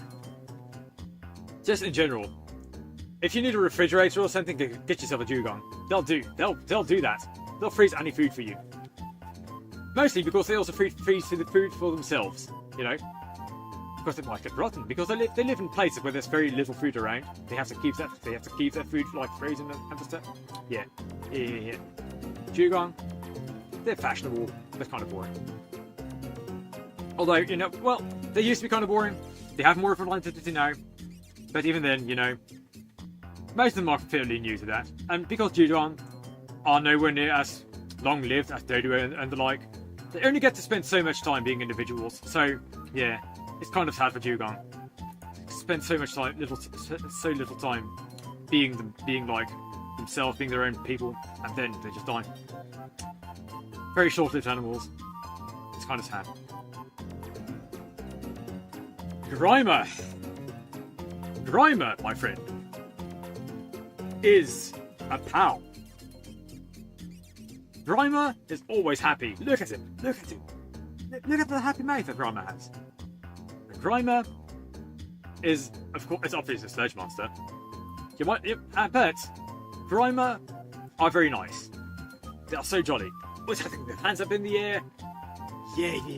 If you want a friend, become friends with Grimer. Be that as it may, Grimer if you play video games with Grimer, if you play any competitive game with Grimer, you're flex, mate. You are screwed. Because Grimer always blame their teammates for everything, even if they've themselves hosted the party, because they are so full of themselves. But again, other than that, Grimer, they're nice. They are tryhards, but they are nice. You know, they are party animals. A lot of them play like fairly normie games. You know, they play FIFA, they play Call of Duty, they play your FIFAs and Call of Duties. That's Grimer. Some of them play League of Legends. You know, if you ever like encounter a vtuber who does nothing but Genshin Impact and Minecraft and like League of Legends, or like maybe some of them do Apex Legends or Fortnite or something like that. Like most of them are Grimer. Most of them are Grimer. I'm telling you right now. You know, they are kind of toxic like that. But a lot of them are fairly friendly. You know, they're fun to hang out with. They have the perfect streamer personality. Even if some of them are arseholes, you know, good streamer personalities, good shit. If you meet a Grimer VTuber, tell them I like him. I'm a big fan. I like Grimer. And Muck. Now, I'll actually talk about Muck, but I didn't tell you about Grimer. Because, of course, like, a lot of Grimer live in the water. You know? Muck, of course, they're done streaming. A lot of them are fairly old. They're done streaming, they no longer stream. Some of them still stream, but because Muck don't stream anymore, I can talk about the other like qualities that Grimer and Muck have. Because Muck are really just old Grimer. That's just what they are. And Muck, because Grimer spent so much time with the live streaming, a lot of them don't really have many more skills other than streaming. So Muck, oftentimes, they'll either like give up, or they either just like figure right away, okay, I'm just going to like save all of this money that I got as a streamer, as Grimer, and I'm going to just like stay on that for the rest of my life. I'll be settled for the rest of my life. Other Muck, however, figure, no, I'm done with that. Other Muck figure, you know what? I'm going to actually get skills. I'm going to learn shit. Muck, there are many Muck. There are many scholars among Muck, because you see, Muck are those Pokemon. Are those like Pokemon that like grow to old age, and they're like into old age, they'll figure, you know what? I'm going to finish my school stuff. I'm going to like finish all of that. So Muck are scholars. They are very, very keen on learning new skills that they didn't as Grimer while they were streaming as Grimer. So Muck, I respect Muck. Seriously, Muck is an inspiration to all of us. Muck is like a lesson, in that you're never too old to do anything. Muck, I respect you. You're a pal. I like you.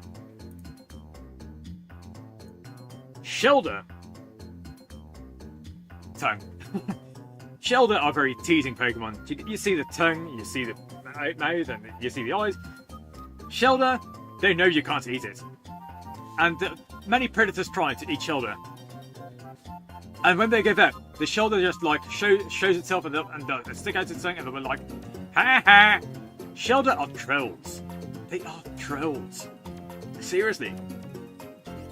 On the plus side, however, they are harmless. They are nowhere near as bad as Gengar or anything, or, you know, I'll explain Gengar later. Shelder are trolls, though. Some of them think that they bite you, just like any other, just like they would do with Slowbro, but that's not Shelder. Shelder don't bite. They don't clamp you. They don't do that shit. All they do is just like light teasing. Haha. Because, again, that's just Shelder telling you, yeah, don't go near me, because I'm going to make you feel bad. And you know, good on Shieldar. Good on Shieldar. They're good at psychological warfare. Shieldar, sometimes they're assholes, they are trolls, but again, they are nowhere near, they aren't like nowhere near like 4chan levels of trolls or anything. They don't tell you to go eat shit or anything. It's mostly just like teasing. They are gadflies, you get me? So Shieldar, yeah, I like Shieldar. They're good friends. As a Whimsicott, Shieldar are my friends. Now Cloyster is Shieldar, but it's figures. You know what? I'm going to troll a little more. Cloyster, again, are the ultimate trolls of all Pokemon. Whereas a Shieldar is just light teasing, a Cloyster, it knows you can't fuck with it. It has those spikes for a reason. It can throw its spikes at you. It knows you can't get into it, and the Cloyster, it knows how much you want to eat it. And the Cloyster figures, yeah, I know you want that. I know you want my flesh. Yeah, guess more to eat shit. Eat shit, mate. Cloysters will laugh at you. If you pass a Cloyster, it will fucking laugh at you. Cloyster piss you off, like, on purpose, because they fucking know you can't do shit against them. Seriously. They're arseholes. Shieldar might be nice, but Cloyster, no, don't fuck with Cloyster. Because Cloyster, they'll offend you, they'll call you slurs, and the moment you try to do shit back to Cloyster, you're gonna get spikes up in you. So yeah, no, don't mess with Cloyster, no. I hate Cloyster, arseholes. Speaking of, now, when a Cloyster dies, it becomes a Ghastly. Of course, many Pokemon die many Pokemon become a Ghastly when they die, but a lot of them are Cloysters. I mean, just look at them. Just look at them. This is Cloyster. With the show and all that, when the Cloyster dies, it becomes a Ghastly. You see how similar they look? There's a reason for that. You see that? Yeah, that's fine. Now you know. Now, a Ghastly is Cloyster taken absolute 11. You see that? Cloyster might be trolls. They might know that you can't do shit about them. But Ghastly, the Ghastly line. Oh my fucking god! Those are the no. Ghastly are dead. They are dead Pokemon, and they know that nothing can kill them anymore. So they treat every single fucking day as if they know that the world is going to end in a few minutes. And they spend every single day knowing that there's not a single consequence to anything they fucking do. Because they're dead. They have no reason to care. Yeah, fucking Ghastly. They're fucking arseholes. Seriously. Hate Ghastly. Arseholes. The ultimate trolls. Every single day to them, it's just playtime. Now, the thing about the Ghastly line is that they also don't care much about whether what they do kills you, because in the Ghastly's mind, oh, being dead isn't so bad actually. That's how the Ghastly thinks. They know they're dead. Oh, they can pass through walls. Nice. Because the Ghastly knows that it knows it has an afterlife and the like. Because the Ghastly knows it can get away with anything. Because the Ghastly sees no consequence of what it does. It just keeps on growing stronger and stronger and stronger with its little trolley things. Oh boy. And every single member of the Ghastly line, Haunter and Gengar, none of them have any respect for the living, because they don't see why you fear death when you can just become a Ghastly after. You get me? Now Gengar, you know about the fabled Gengar theory. False. Gengar, again, are mostly Cloyster. But they just look like a Fable because they figure, I might as well fool some people into thinking I'm a Clefable. Because Clefable are so fucking nice. And then there's Gengar, which is an arsehole. But it looks like a Fable, which is a very nice Pokemon, because it wants to fool you into thinking it might actually be nice. Ay. Nope. Gengar, you're an arsehole. Onyx. Drink.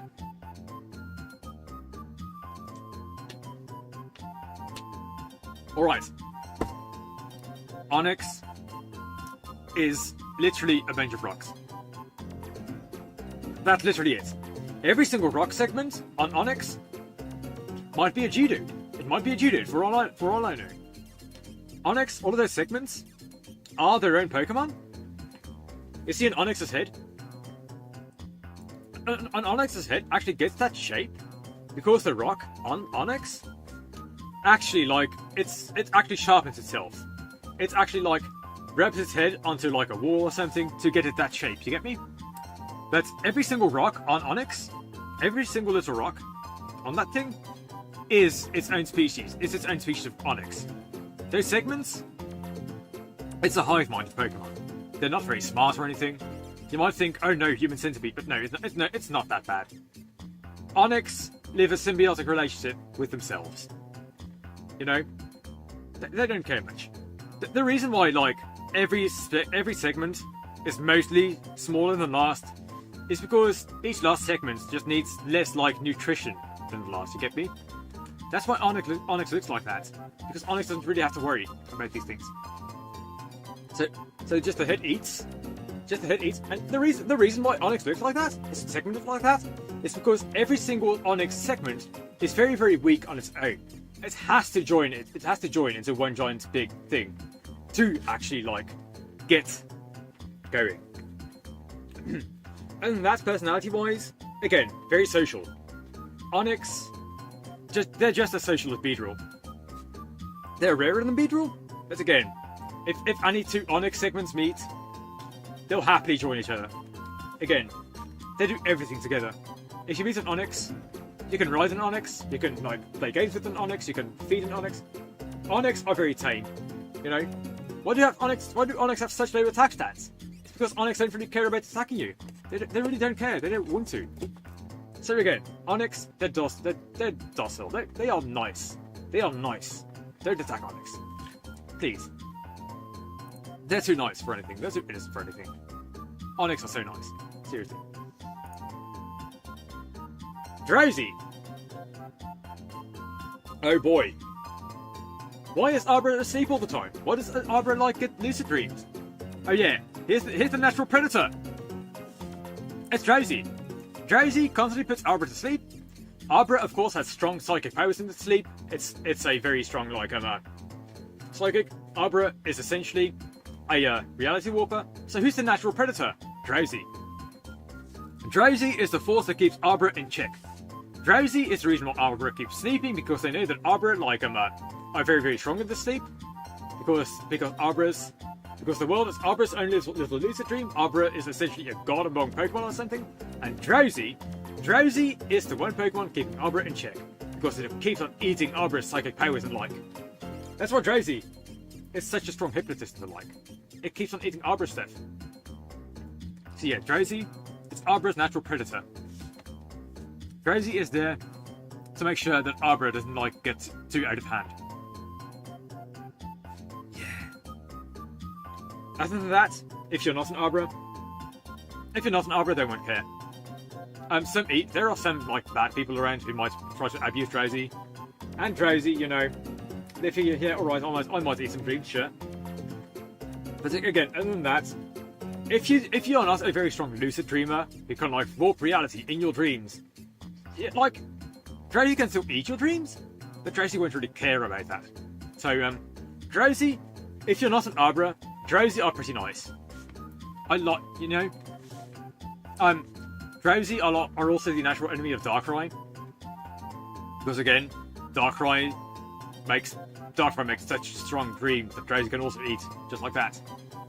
Drowsy are also the main thing keeping Darkrai in check. If Drowsy wasn't around, Darkrai would just have brought everyone and everything to sleep already. But no, there's Drowsy. Drowsy are the hero just like that. Drowsy is essentially the protagonist of the Pokemon world. Drowsy is the reason why you are awake right now to listen to me. So, thank Drowsy. Many people, they get a bad reputation for maybe putting things to sleep every so often, but again, they are the protagonists of the Pokemon universe. Drowsy have saved the world so many times by saving you from Darkrai and Arbor. Seriously. They are good guys. Just like Hypno. If you thought Drowsy was a good guy, Hypno gets such a bad reputation.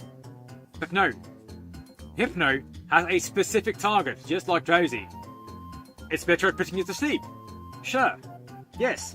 Because again, Drowsy, they're pretty flawed in putting things to sleep, right? But Hypno, not Hypno. Hypno can just put the pendulum in front of you, put you to sleep, they can do anything they want to do, but they don't abuse their powers. No, they do not. If a Hypno kidnaps you, it's because you are an active danger to society, and you need to be put to sleep, and actually made to do something. If you have like an active psychic power just like Drowsy, because there are psychics, there are many psychics around in life. If you're a psychic and you don't know your basic power yet, and like you might accidentally like kill someone with your psychic powers because you don't know yet you have those psychic powers. If you are someone like that, that's when a Hypno will kidnap you, rob you of your psychic powers, eat your psychic powers while you're sleeping, and like make sure you stay the fuck away from anyone you can kill. Of course, a lot of this is kind of like very extreme measures, but like they do care a lot about the public safety. And once people have learned to keep their psychic powers under control and not to actually abuse those, a Hypno will often set those people free and like say, okay, you're good to go now. Very, very skilled cops, very, very good at like upholding the law. They have a bad reputation for putting people to sleep. A lot of people don't really know why they do what they do, but seriously, Hypno, a lot of Hypno should keep on doing what they do. Bad reputation, good Pokemon. Krabby. A Krabby is literally a Krabby. Now, I'll tell you something about Krabby. Krabby is actually the name that people gave it, because it just looks like a crab. Why would it not be a Krabby? But Krabby actually has their own name in Pokemon language. Krabby is actually called Cookie. But you wouldn't want to eat a Krabby, right? Krabby flesh, it's Krabby flesh, of course it's known for being delicious. But the reason why Krabby is called Krabby is because if you call Krabby Cookie, that encourages eating a Krabby. Krabby was once an endangered species, of course now it's thriving again. Because everything eventually evolves into Krabby. But, no. Krabby, its original name is Cookie. And if you want to respect Krabby nowadays because they're thriving again, you can just call Krabby Cookie again, it's fine. They are called Cookie. Because they fucking love cookies. They like sweets. Krabby always eats sweets when they can. Now, there's not a lot of sweets in the water. So, you know, they can't really bother with that. But if you give a Krabby a cookie, or like any sweets at all, some honey from a Vidril, or a Vespiquen or something, Krabby will appreciate that. Again, give your Krabby sweets. They fucking love sweets. They love that stuff. And once a Krabby has eaten enough cookies, has eaten enough sweets, has eaten enough sugar, that sugar hardens. That sugar hardens into its pincer. Into its pincers, it'll become a Kingler. It'll become the strongest Pokemon of all. All of that sugar hardens in its pincers. It's so fucking strong. Again, Kingler is the king of sugar. It loves sweets so much from being a cookie. Now, Kingler is actually its original name. You know, it doesn't have to worry about being called Cookie again. Once it's a Kingler, you already know that it really likes sweets. It doesn't really have to worry about hunting down sweets, so you don't have to worry about that. It can just call itself Kingler. It might be King Sweet. That's all fine. Kingler, they're good guys. Kingler have really good taste. You know, Rapidash and Kingler go very, very well together. If you know, Rapidash, excellent chefs. Kingler, excellent connoisseurs of food.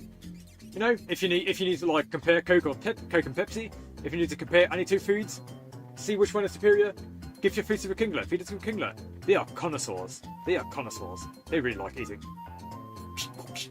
I really like the noise they make too. Cookie. But yeah, they are called Cookie. They really like cookies. That's that. Beltorb. Now, Beltorb is nowhere near as bad as Cloyster. And nowhere near as bad as Seal or anything, but they are still used by the military. They are literally landmines. Beltorb are literally landmines. I cannot And I can't mince words with that. Now, they are a lot friendlier than like a lot of troll Pokemon like Cloyster and the like. They don't try to mess your day up. You know, they are loyal to you. But again, just like the Pokédex tells you, Voltorb are one of those Pokemon that like are actually accurate to what the Pokédex tells you. If you try to poke a Voltorb too much, it will explode. Voltorb was actually made by the military. It's a sad tale, but Voltorb and Electrode were literally made by the military. They are the actual first, like, ever Pokemon created. All the way back, hundreds of years ago, is when they first made Voltorb and Electrode. No, Voltorb, it's, again, very dangerous to be around. It doesn't really want to be like that. It wasn't, you know, because they couldn't build a personality for Voltorb. They just had to be, they just had to go with what it had. Poor Voltorb. They don't want to live the life that they do, you know. Very prone to exploding. Very prone to, like, because they're so fast too. They are so fast too. I feel sorry for Voltorb. Their life is pain. But again, acceptance. Acceptance is key. Electrode is what happens when Voltorb, just like many other Pokemon out there, puts on a smile and it says, "Oh yeah, feck yeah. I've lived long enough to make it to this stage." These are go-getters, mate, man. These are go-getters. Electrode, they might have been made by the military, but these are the guys that figure, yeah, boy, I have a purpose in life. Sometimes that's exploding, and sometimes that's just like... Sometimes that's just charging up your telephone. Electrode are so good at that. You need to charge something up?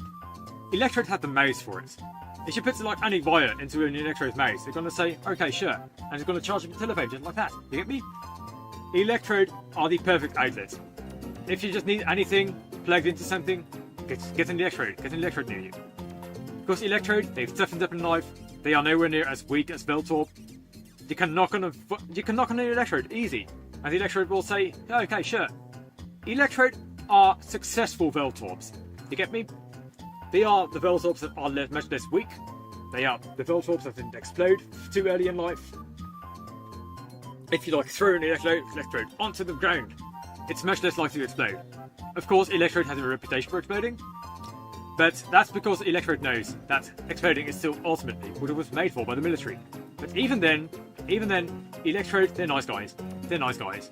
And you know, when an Electrode does explode, that's just because the Electrode took the cue to explode, you get me? So yeah, they're good guys. Now I have done 101 Pokemon so far, so I will just have myself a BRB. I will actually have to have myself a BRB, so that I can like have myself some water and a bit of drink, and then after the BRB, I will do the next Pokemon. So I will have myself a bit of text. I will add a bit of text, and I will add B right back, B rise back, and then I will yes. BRB, yes, okay. Make that text black. Make that text black. Black text, yes, okay. Okay, move that a bit, move that here, move that over here, and there we go. Okay, I will now BRB.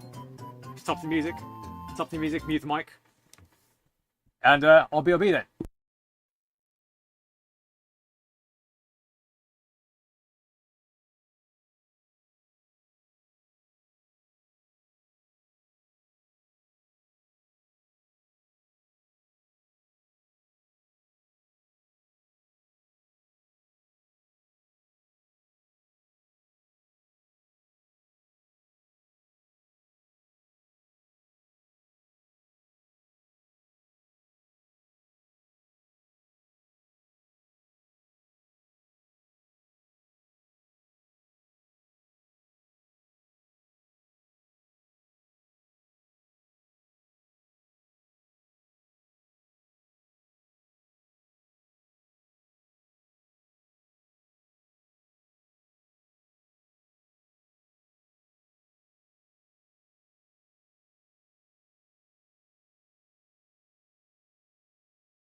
Guess who's back? Back again.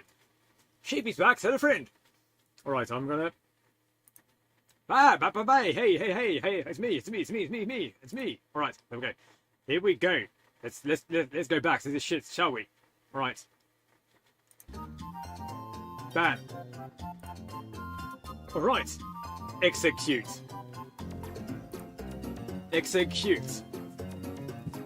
Of course, execute. Social, just like Beedrill and Onyx. That's part of obvious. A lot of people will say, oh, the psychic powers linking them together. Here's the actual truth. Execute are a hive mind. A single execute doesn't really think for itself. It is actually all of the brains that the execute have linking together to make a singular hive mind. Now, executes have a leader. There is a leader execute, and then there's all the other execute around it. Now, the middle execute is always the leader. You see this one? You see this little bastard lying around here? That's the leader. As the other execute around it, that like aid its thinking power and the like. A single execute is only like you know, it's not very smart at all.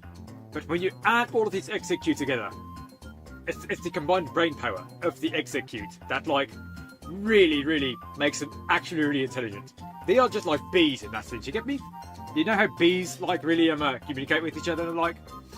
That's execute. Very smart. In groups.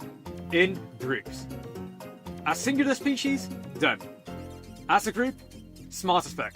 These executes have a little bit of psychic power.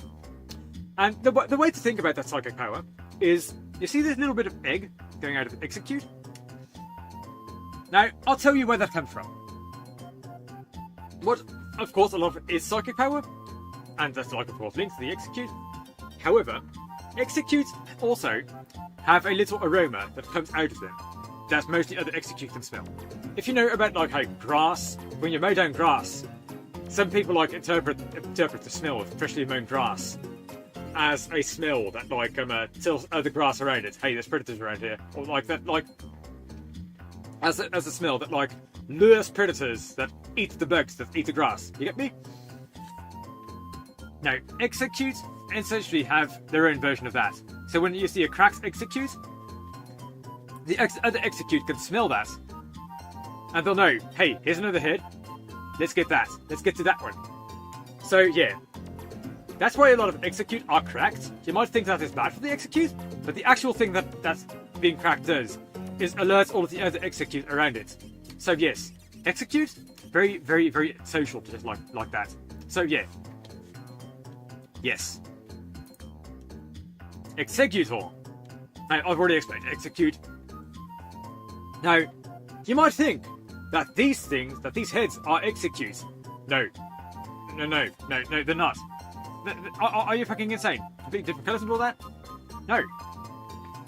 In fact, executor heads are their own things. Are mature executes. Once executes have like grown up, that's when the executor actually like becomes an executor. It's literally a bunch of execute growing a tree and becoming an executor. All of these heads are literally mature executes that have just grown onto that to like have something to latch onto and have an actual body to move them, right? So, what else? Now, executor do grow executes. However, executes actually don't grow in trees.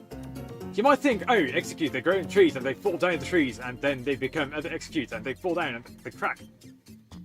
Yes and no. Yes and no. Executes actually grow inside the ground. They are basically potatoes. You might think they're coconuts, but no, they are potatoes, essentially. The tree part of executor, that's just like executes latching onto a tree, giving it legs with their powers, and letting that walk around. But in actuality, executes are basically like potatoes. They are essentially like eggs that live in the ground. They spout out of the ground. They like they occasionally let things eat from them, and then bam. I might have contradicted myself. I might have still said something about like execute, like about falling down from things. They do crack. They do crack. So again, Executor are mature execute. They have hijacked the tree, and they've decided, yeah, let's get like this. Let's go like this. Bam. Because again, you see the mouths too, right? Executes don't have those. Execute don't have those. They just heal. They just heal. Cubone. I think there's Cubone is. I don't really like Cubone. It's so sad. Okay, but actually, Cubone are absolute drama stars. I think Skull and Cubone are the goths of the Pokemon universe. There are many Pokemon out there that would love to like date a Cubone or a Marowak. Of course, Cubone mostly by the younger Pokemon, and Marowak by the ones that are actually mature. Of course, if you're an older Pokemon and you would date a Cubone, shame on you. But other than that, Cubone and Marowak are the goths of the Pokemon universe. They have the bones, they wear the skulls. Very, very dramatic. Now, you might think that Cubone are baby Kangaskhan. And there might be a little bit of truth in that. But, in fact, Cubone are made of multiple species. Some of them are baby Kangaskhan. Yes. However, did you know that Cubone are actually also closely related to Charmander? A lot of them. Cubone, in fact, are comprised of two different species that are so close together that they might as well be the same. In that sense, a lot of them also crossbreed, so that's no problem. So, Cubone, you might think they're baby Kangaskhan, but a lot of them are also Charmander that don't have to eat as much as other Charmander, they don't have to worry about the flaming tail. Cubone are the closest relative to Charmander when they're not baby Kangaskhan. Little known fact. And Marowak, where do they actually get the bones? Of course, the bone graveyard. We all know about that. Now, Marowak, you might think Marowak.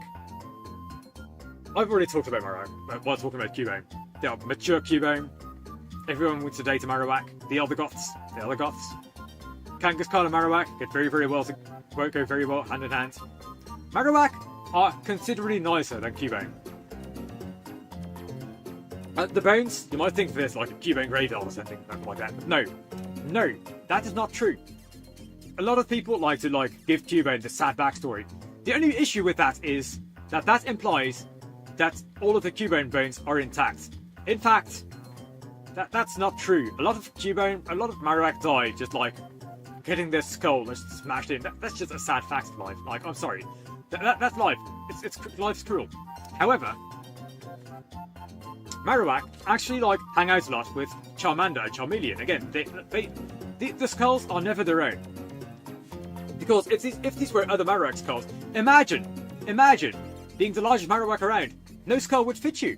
Not a single skull would fit you. So therefore, most Marowak skulls are actually from larger Pokemon. So they are just like hermit crabs, you get me? As their heads grow, as they grow larger, because they are still carnivores, because they are so closely related to Charmander.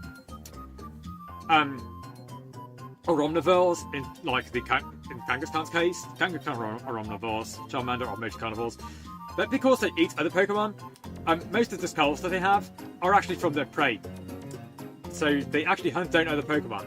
And if the skull fits them, then they'll not just wear that skull as their own. As a little bit of exoskeleton, you get me?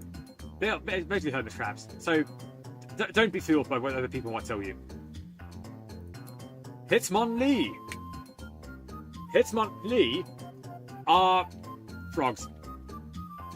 I don't know what else to say about this. They're not frogs. They are. You might think that Hitmonlee is very, very good at kicking and the like, and they will also train you in how to kick well.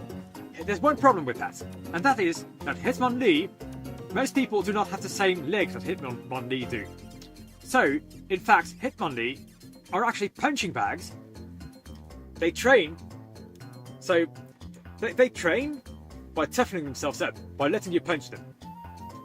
In fact, these arms that they have, they are just as stretchy as the legs. They can punch you well, and they can punch you hard. It's just that their feet are much bulkier, they're much sturdier, so they are better at kicking. However, one of the ways they train is by letting you punch the shit out of them. by being literal punching bags for Hitmonchan or any other fighting type, and they'll be like, yeah, I can take that. So Hitmonlee, why does it not have a head? Because again, there's so much more stuff underneath that. There's so much stuff to guard it. If it had a head, then you could know to aim for the weak spot, and it's gonna get really, really hurt by that. But no, Hitmonlee actually has no head because it needs to guard itself. Because it's easier to guard your vital parts when there's more around it.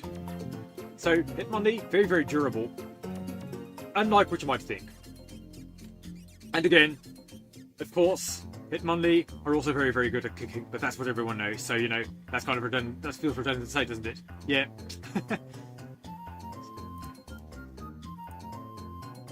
Hitmonchan, on the other hand, are of course, obviously Hitmonlee's main training partners. And Hitmonchan, they wear skirts, and seriously, Hitmonchan literally wears skirts. Look at that. Look at that. Hitmonchan is actually like a ballet icon.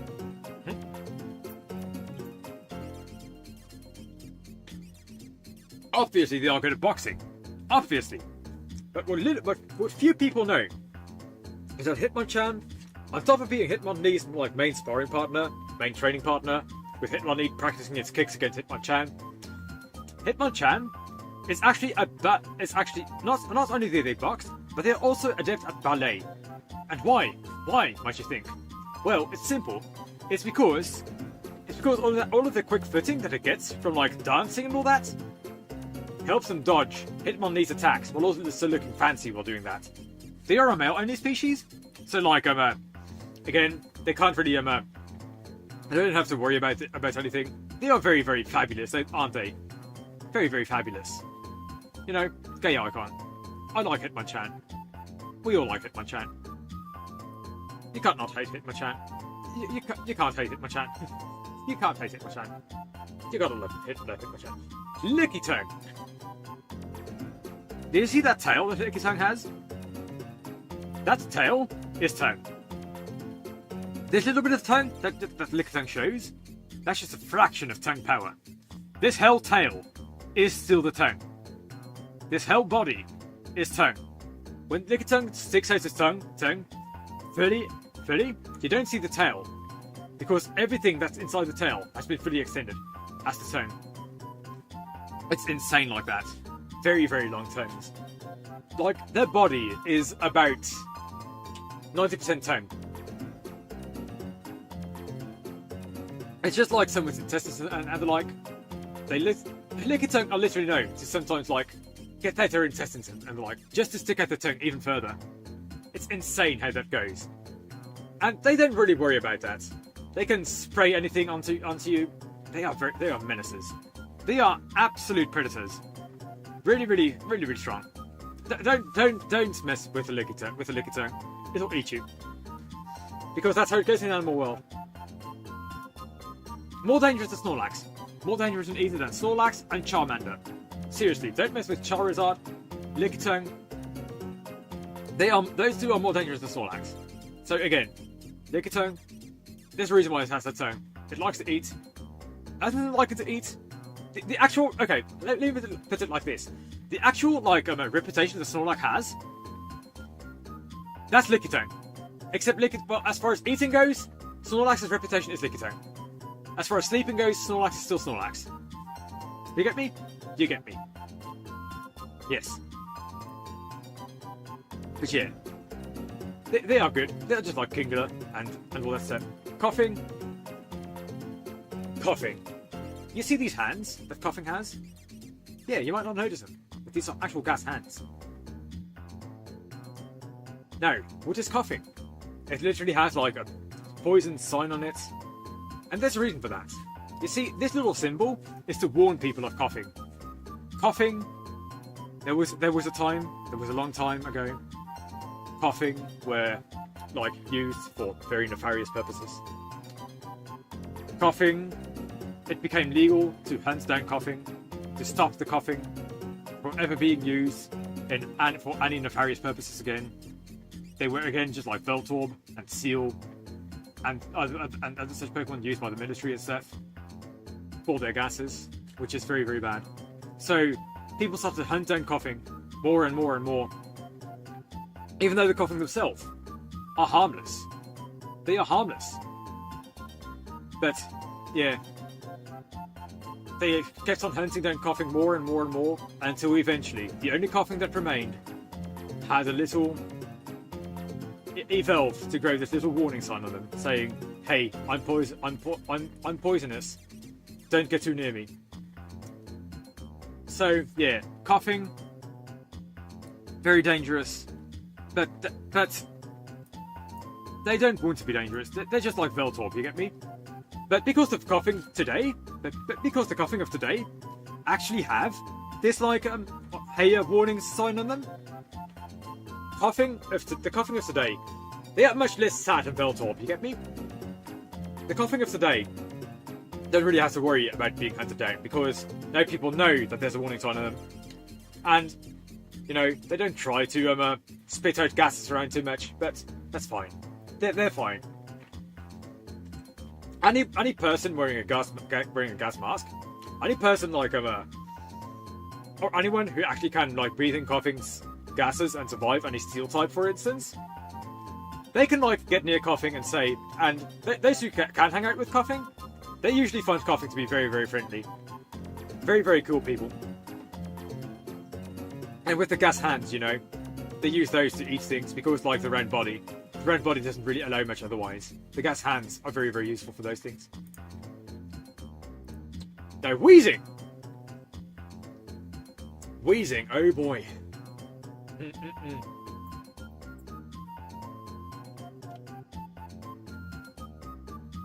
Wheezing, you see how depressed Wheezing looks? Well, there's this other Coughing around it. Wheezing is a product from while Coughing was still being overhunted. It's from a time when Coughing was still like being abused the way it was by militaries and the like. Wheezing, in fact, alongside Veltorb, was one of the first ever man-made Pokemon used for nefarious purposes. They figured, okay, if we mix two poisonous gases together, we might get something really, really dangerous. We might get something extra dangerous. That's how Wheezing came to be. Wheezing is a product of a bad time. Today, Wheezing still like show up every so often on accident. Coughing might merge on accident. So Wheezing was still an existing species, but there are so many man-made Wheezing. There used to be so many man-made Wheezing, and the Coughing know that they shouldn't really mix together like that. And that's why they're sad. They know, damn it. They are very depressed. I feel sorry for Wheezing. They live a sad existence. So, yeah. If you see a Wheezing, just like,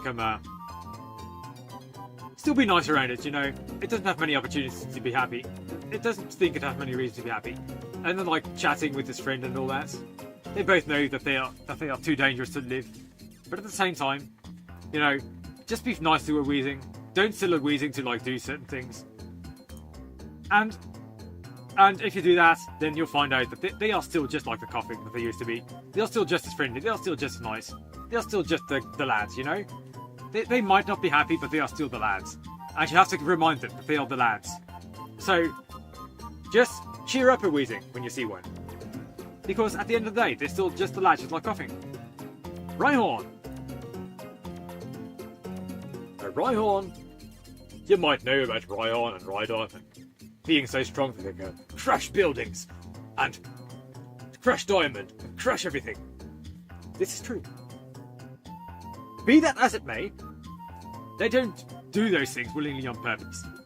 Because Rhyhorn were in fact once used by scientists.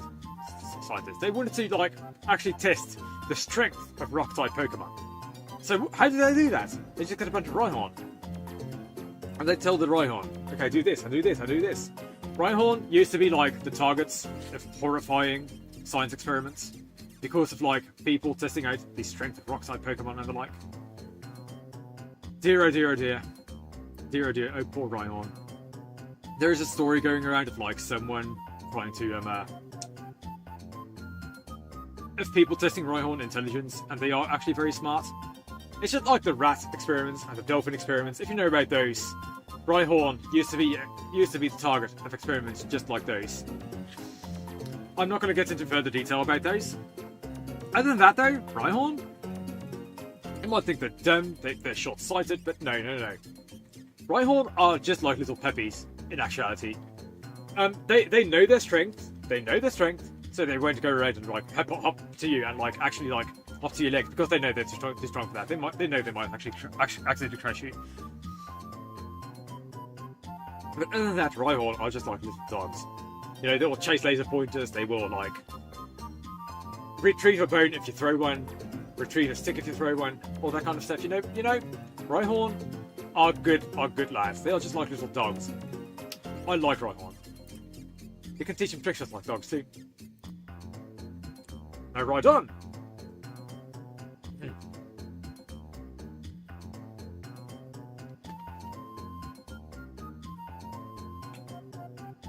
Rhydon, these... Not finishing that one. Anyway, Rhydon, again, same as Rhyhorn. Very, very excitable. Very, very mature. Know their strength.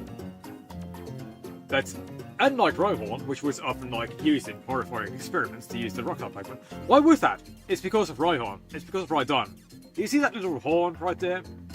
And like the arms and the legs and the way that it can pretty obviously like choose which it targets with that horn. Yeah, Rhydon, they might be friendly and very dog-like in their like attitude. But Rhydon are still very commonly used as guard animals. You get me? So if you need to like guard your like farm or something like that, if you need to guard your house, if you just need a general friend, get yourself a Rhydon, because nothing intimidates people more than a Rhydon in a house. If you have an intruder in your house, get a Rhydon, mate. Get yourself a Rhydon. If you don't want intruders in your house, if you don't want anyone to rob your house, get a Rhydon. Rhydon is the best pet Pokemon around. One of the best pet Pokemon. It's excitable, it's friendly, it'll scare away any intruders. It's loyal, it'll listen to you. Rhydon is a good lad. Rhydon is a good lad or lass. Like seriously. Like, you might not think that Rhydon is cute or anything, but no, trust me, you've just never seen a Rhydon in action. Rhydon, as far as attitude goes, are the cutest Pokemon around. I'm telling you. We all know about Chansey, don't we? Like, as far as like nurses go, we've all seen Chansey at nurses. They heal you. They survive well. They have the eggs. We all know those things about Chansey. Everyone knows about Chansey and how they use what nurses like. Everything the Pokédex says, everything about Chansey being nurses and like is true. Everything about that is true. Like, there's no twist to that or anything. Chansey generally are that nice. Be that as it may, what's less known about Chansey is that they are wickedly competitive. Seriously competitive. Seriously. If you like try to race Chansey, they might not be the fastest things around, but they'll still try to like beat you in that race. And why do so many competitive players use Chansey? It's because Chansey and Blissey and the like, they are just as competitive as the players themselves. Seriously. Of course, when it comes to being a nurse, why are there so many Chansey nurses? It's partially because they care so much, and it's partially because every Chansey tries to outdo every other Chansey. They live a fairly healthy lifestyle like that. Like, you might think that Chansey is toxic, but no, they are fairly friendly. But it's the competitive nature of Chansey that means that every Chansey tries to be a better nurse than the previous. Every Chansey tries to be like the next medical scientist or something like that. Chansey are very, very, very big go-getters. They are very hard workers like that, you get me? They always try to be better than every other Chansey. They always try to be better than you. They are humble like that. They are still humble, they still care about you. Again, they very much care about how people see them. They are quietly competitive though. They don't outwardly say that they are competitive. But they still are. You know, they don't rage. They might not rage, but they do still have a very competitive nature. They just don't say it outwardly. But trust me, they do. They do. Tangela are the shyest of all Pokemon. Seriously. You might think that all of those, like, vines are there to just, like, snatch things and do, like, all kinds of things, but no. Tangela, in fact, is very, very shy. All of those vines are essentially just like someone growing out their hair, you get me? It tries to hide itself under its hair. Even though everyone can clearly see its eyes, they can still clearly see its black body, its black orb body. Tangela are like... They are relatives of Cloyster and Ghastly. As you can clearly see, because they are just like Cloyster and Ghastly, they are essentially a black orb with eyes. Except they also have like legs. Unlike Cloyster and Ghastly, they actually grew legs and hair. However, Tangela are not the arseholes that like Ghastly and Cloyster are. Nowhere near. In fact, Tangela are very, very shy. They don't try to throw you or anything. They don't try to mess with you or anything.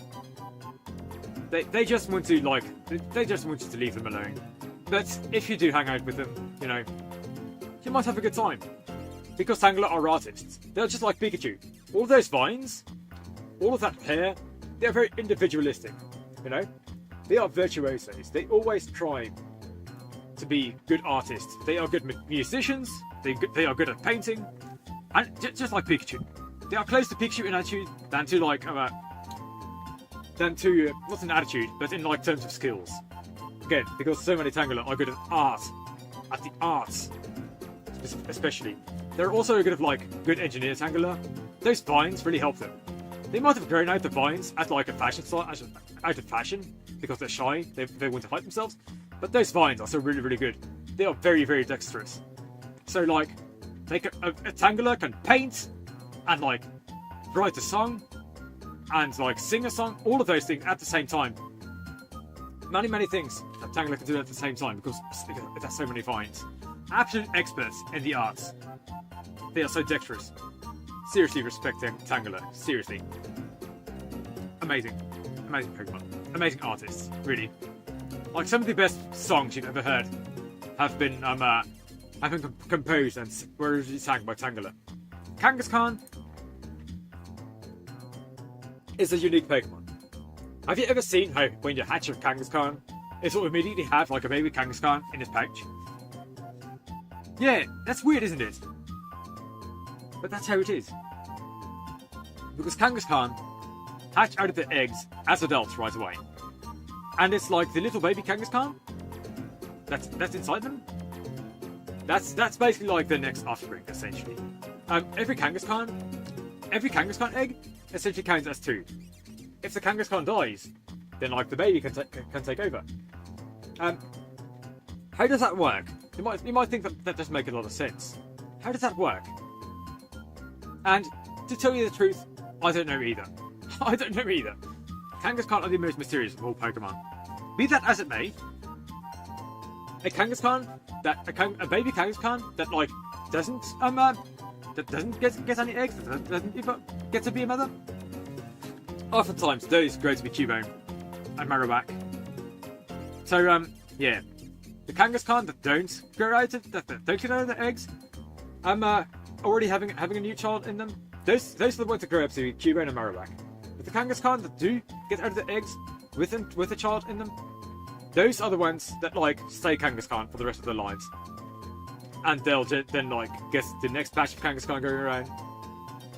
But yeah, again, Cubone never stay Cubone.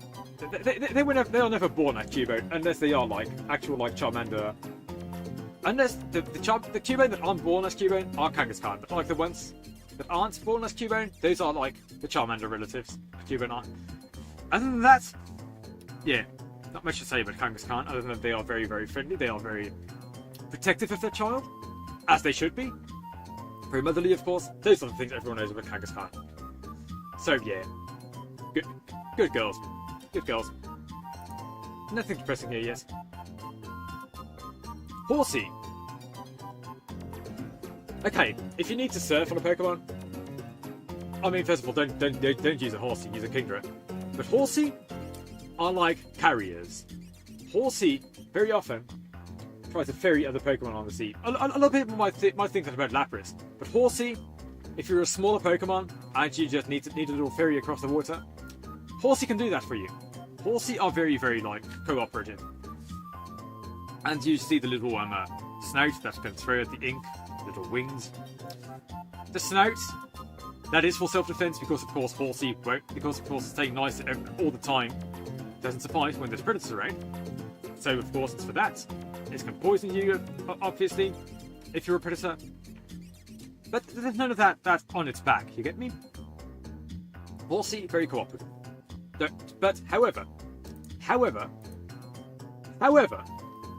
if you are a predator and you try to mess with a Horsey, and you try to like abuse a Horsey, and if a Horsey, as soon as a Horsey feels you trying to eat from its back, the Horsey will say, "Fuck you," and the Horsey will sorry for the language, but the Horsey will just stab you right away.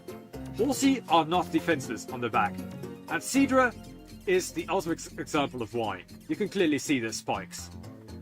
If you ride a Horsey body on the water, or you ride a Seadra on the water, and you suddenly try to like eat the Seadra, if you're a predator and this guy's trying to abuse like Horsey's niceness, Seadra shows you exactly why you shouldn't do that.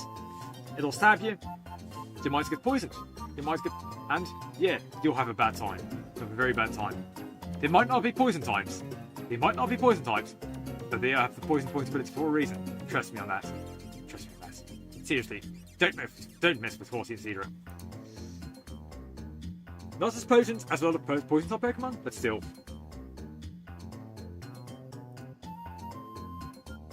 Goldeen. Do you know how Magikarp has a bad reputation? For like using splashing around a lot. Ladies and gentlemen, meet Goldeen. Goldeen is a Pokemon that splashes around a lot, just like Magikarp, but it doesn't evolve into Gyarados, which is a shame. Now, Goldeen isn't completely useless because splashing for Goldeen actually serves a purpose. Because anyone trying to go for Goldeen while it splashes around clearly misses that it has a big horn on its head. Dumbasses, don't try to fuck with the Goldeen. Don't try to mess with the Goldeen because Goldeen will just stab you while it's splashing around. And while it's violently splashing around, like a Magikarp would, that Goldeen at any point can just say, yeah, no. Goldeen are not very friendly usually, you know, but that's a usually. There are good Goldeen around, but most Goldeen are kind of bullies of the sea. If they are on land, when you put a Goldeen on land, it'll still its flopping will pretty much guarantee that if it flops so violently, it's pretty much guaranteed to hit something with its horn. So like, don't put a Goldeen on land unless you're a trainer.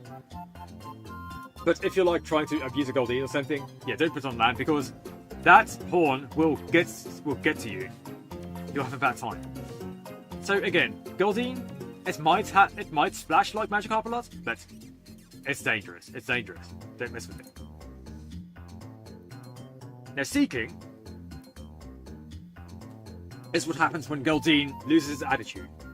Seeking, Goldeen, of course, just like many other Pokemon, loses a lot of attitude as it grows up. It grows more mature, so it's much calmer and it's much nicer. Just like Horsey, Goldeen is safe to ride. You know, they can even swim up waterfalls, because all of that splashing that Goldeen does is actually built up muscle. You get me? So it can climb up waterfalls. That's why Seeking is the only Pokemon that can actually learn waterfall while level up. That's why. Because Seeking has been spending all of that time building up muscle and all that stuff. I'll drink a bit again.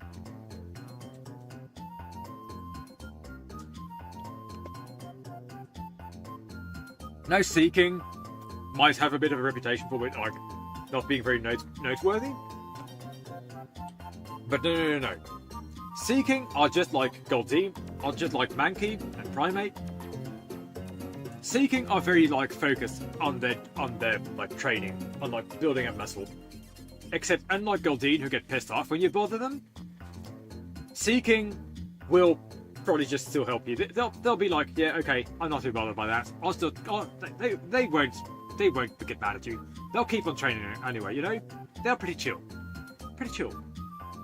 You can ride a Seeking and the Seeking will say, okay, sure, more muscle training for me. You get me?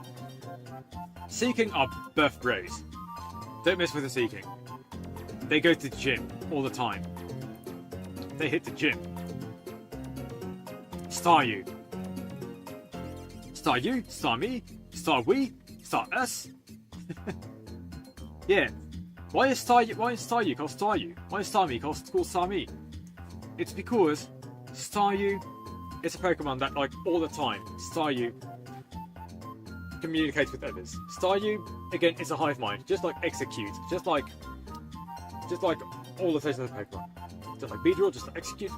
Staryu is another one of those social ones. However, Staryu is nowhere near as like Staryu doesn't communicate isn't social in the same way as Execute or Beedrill is. You get me? Staryu, instead, is a Pokemon that, like, just really likes chatting. All the time, Staryu chats and chats about you or me or we. They are very social, but again, most of the time it's just for talking. Staryu have their own language, you know? They speak it all the time. Now, there are currently Staryu translators around. They're pretty much incomprehensible, but they still have their own language. That through, like, light patterns in the, like, little core, they can talk about anything they want. In fact, there are some Staryu around that have learned to actually show pictures inside their core, inside the little core that, like, emits light, which is very impressive. Because those Staryu have, like, grown photosensitive, like, memory. I mean, in the sense that, like, they can actually show literal pictures of what they've seen before in life. They can, like, literally show their memories inside their little core, which is very impressive. This is still a recent evolution of Staryu. However, I'm still impressed by that. Staryu have like a good life ahead of them. They are still being researched, like the old language still being researched, but like the newer Staryu have this very, very cool thing where they just, like, literally show the pictures, just like a phone would, inside their core. So good shit Staryu.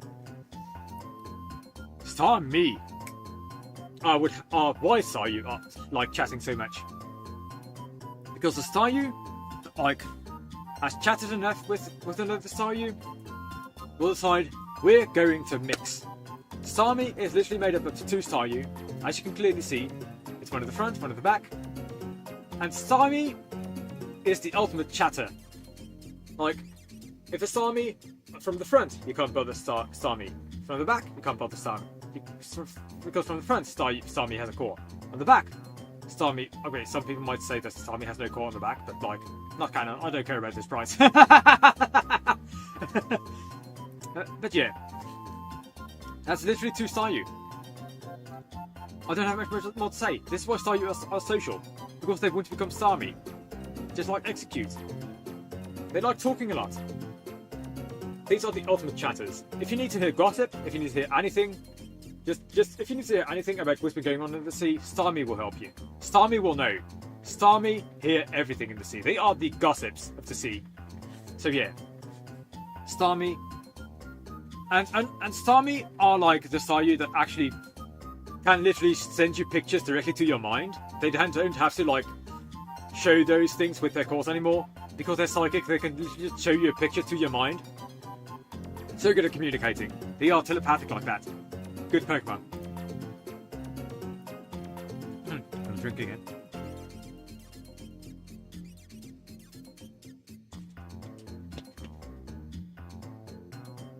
Mr. Mime has a bad rep.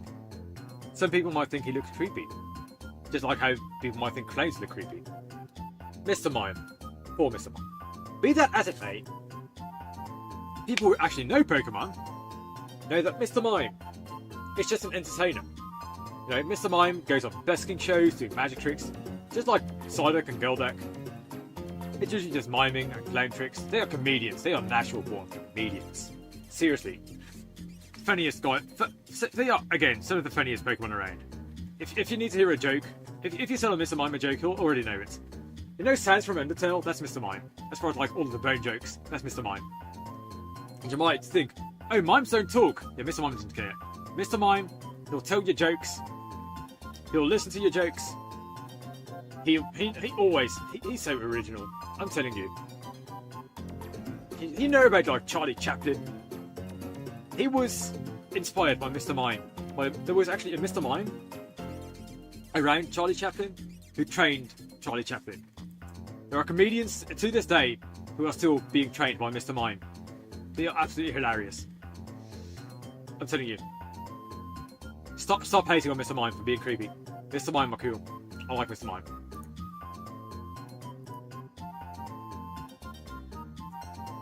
Scyther. You see these scythe hands? Yeah. Scyther, ooh boy. These guys are again natural predators.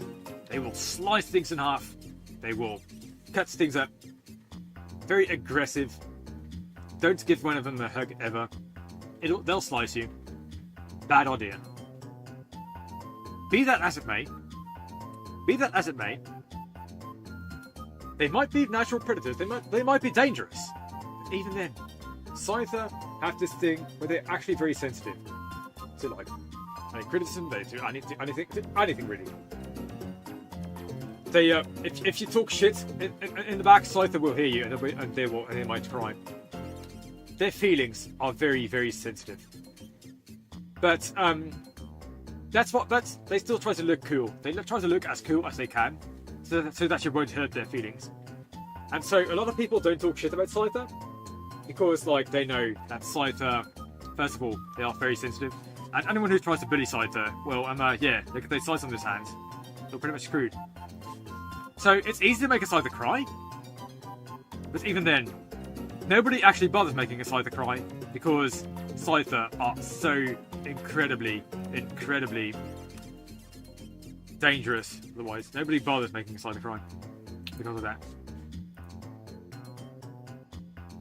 It's the original. Let's go. No, Jinx. Jinx are like, first of all, Jinx are very easily. Jinx have this thing where this black stuff that you see, that's not the face. These hands are not hands. So Jinx, so when people get offended by Jinx, by the face that Jinx has, what they don't realise is that it literally has no face. It's like a Shy Guy. Have you ever seen underneath a Shy Guy's mask? Well, here's the truth. Shy Guys literally are Jinx. Jinx are literally Shy Guys from Mario. You might not realise that, but it's the truth. Have you ever seen underneath a Shy Guy's mask? This is what it is. This is what's under a Shy Guy's mask. The Shy Guys aren't shy, those are Jinx. And the Jinx that don't like to show themselves, those are Shy Guys from Mario. I know it's unbelievable, but it's true. Of course, the Shy Guys, the reason why Shy Guys from Mario are Shy Guys is because they've heard so many people complain about the face that Jinx has. Like, it's easy to become a Shy Guy after that, you get me?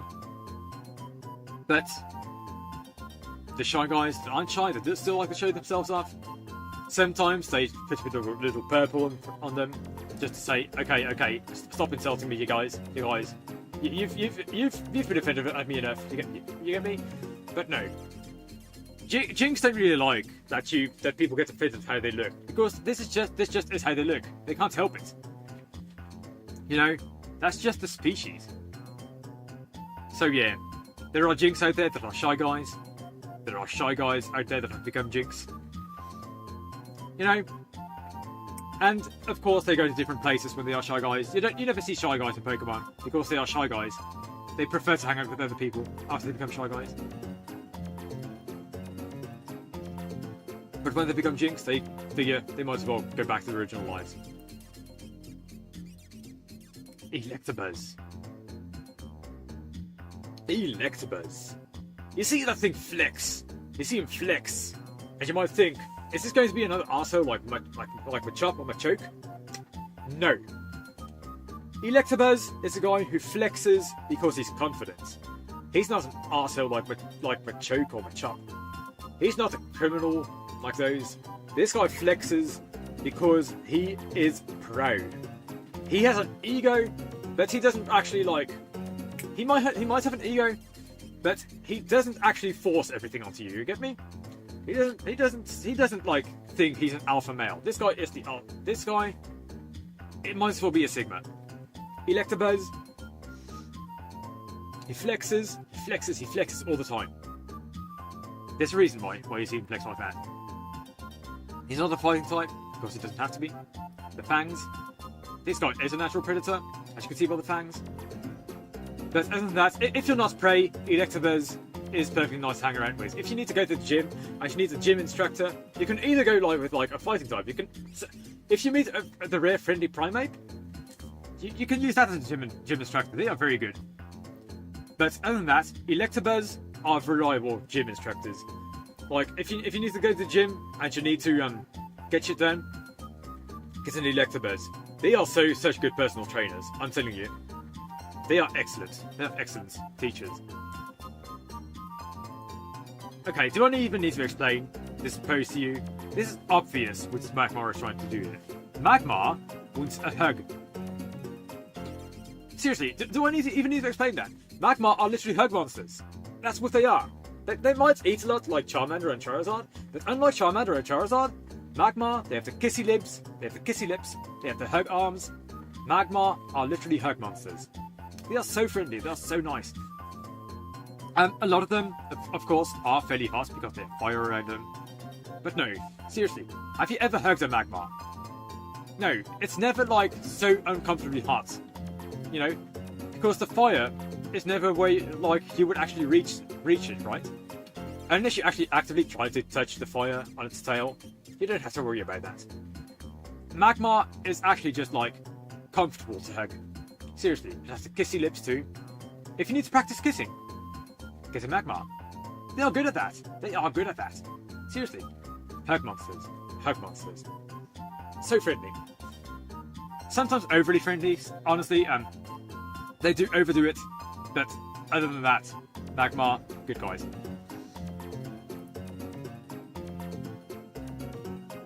Hug monsters. Pinsir. I almost said Tauros. That's getting a little bit ahead of myself, isn't it? Pinsir. Now, Pinsir are Pokemon that they have big pincers, obviously. That's what they're named after. Now, other than that, however, you see the weak arms the Pinsir has. You see the big legs. You see all that. Pinsir is a Pokemon that's actually made of a cocoon. If Kakuna, when a Kakuna doesn't evolve into a Butterfree or a Metapod, Kakuna doesn't evolve into a Beedrill, or if a Metapod doesn't evolve into a or if a Metapod doesn't evolve into a Butterfree, if someone doesn't allow a Cocoon Pokemon to evolve into any of those Pokemon, that's when it figures out, okay, I'm going to make my own body then. I'm going to actually snatch parts from other Pokemon. I'm going to make them my own. I'm going to put some pincers onto me. I'm going to put some rocks onto me for pincers. That's how Pinsir are born. They're literally Cocoon Pokemon. I think with Cocoon Mags and all that stuff. Pinsir are Cocoon Pokemon that were never allowed a body of their own. Some of them are beetles, but a lot of beetles become Heracross instead. But other than that, Pinsir mostly are Cocoon Pokemon that were never allowed to evolve into their final forms. So yeah, if you want to make your own Pinsir, just level up your Metapod or Kakuna or something like that to level 100, and you can get yourself your own Pinsir. That's how they are. There are natural born Pinsir, but they are very, very rare. Most of them are literally Cocoon Pokemon that became beetles. And the Pinsir that aren't those are just Heracross. I just like subspecies of Heracross. So there's that. Tauros. Have you ever seen a Tauros in a fight? You're gonna lose. Tauros. If you know about Tauros, it's competitive history. Yeah, it was good in the first generation. It was good in the third generation. It was, and other than that, Tauros is a bit washed out. You know, there's so much power creep going on in the competitive scene in Pokemon. Despite that, though, Tauros is a pretty strong Pokemon. You don't want to mess with the Tauros.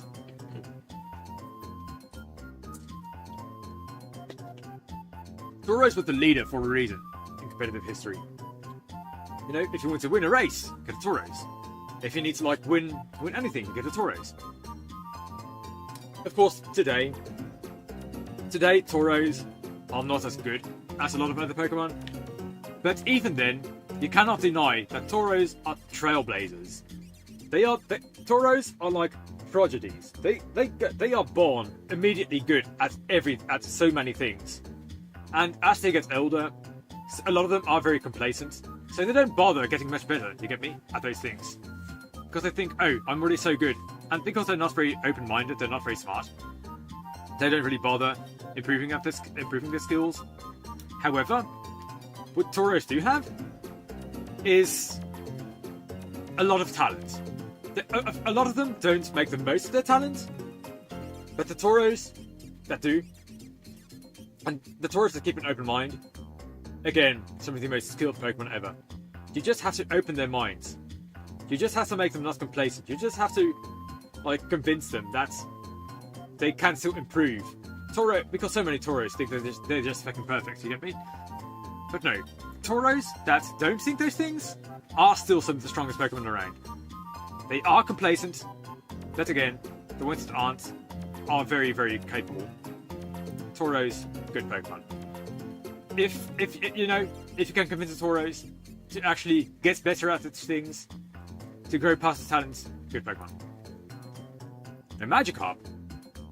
Why does Magikarp hop so much? Well, you might think Magikarp is the weakest Pokemon around. But look at this Mohawk. Look at this Mohawk. Look at his moustache. Look at this, like, underside and all that. Those things, this Mohawk is sharp. This underside is sharp. This moustache is sharp. There's a lot of people going around like, oh no, it's old and overdone. It's an old and overdone meme to make haha, Magikarp actually really strong. Magikarp beats legendaries. Haha, Magikarp beats these things. But the thing is, as overdone as those memes are, Magikarp is the pinnacle of a Pokemon of like obfuscating stupidity. You get me? It's a Pokemon that makes itself look stupider than it is. It always makes people think it's dumb, and then they'll try to eat it or whatever. But no, Magikarp cannot be eaten. It's actually very strong. However, Magikarp is very, very good at hiding its intelligence, and for good reason. For good reason. Because a lot of people would never want a Magikarp to evolve into this. And the people who know that Magikarp is really, really smart, they might want to like get a lot of Magikarp. Why are Magikarp why are Magikarp so common? Because Magikarp are actually really strong, as proven by Gyarados. Gyarados is what Magikarp is when it stops holding back. Gyarados is Magikarp's true power. You might think Gyarados doesn't look like a Magikarp, but it evolves into Gyarados for a reason. You see Gyarados? Yeah. This is an actual Magikarp.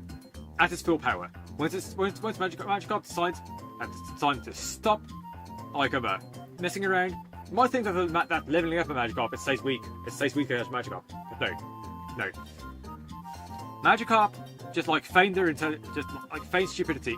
They fake their stupidity until they can finally evolve to Gyarados, at which point they figure, okay, guys, I'm actually really fucking smart. I'm actually really fucking strong. But why do they fake? Why do they fake their stupidity? Why do they fake weakness? Why do Magikarp fake weakness? You might wonder. And it's because Magikarp are from like a culture where like the nail that sticks out most gets hammered down. That's like the culture that Magikarp lives around. You get me? So like if a Magikarp shows right away that it's strong and it's smart and all that stuff, people will like not want to hire the Magikarp or anything. They'll not want to do anything with the Magikarp because they're afraid of the Magikarp's talents. But once it's a Gyarados, that's when it's can finally like do its own stuff. So yeah, Magikarp is very good at hiding its intelligence until it becomes a Gyarados, at which point it's gains all of the skills it needs to actually succeed in life without having to worry about people hammering it down for being too capable. You get me? So yeah. Lapras.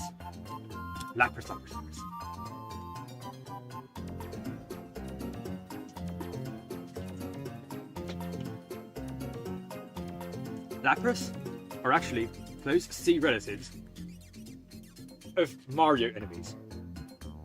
I know, unbelievable. Unbelievable. Here's the thing. You get like the Nessie thing, like Dory from Mario. But there's more.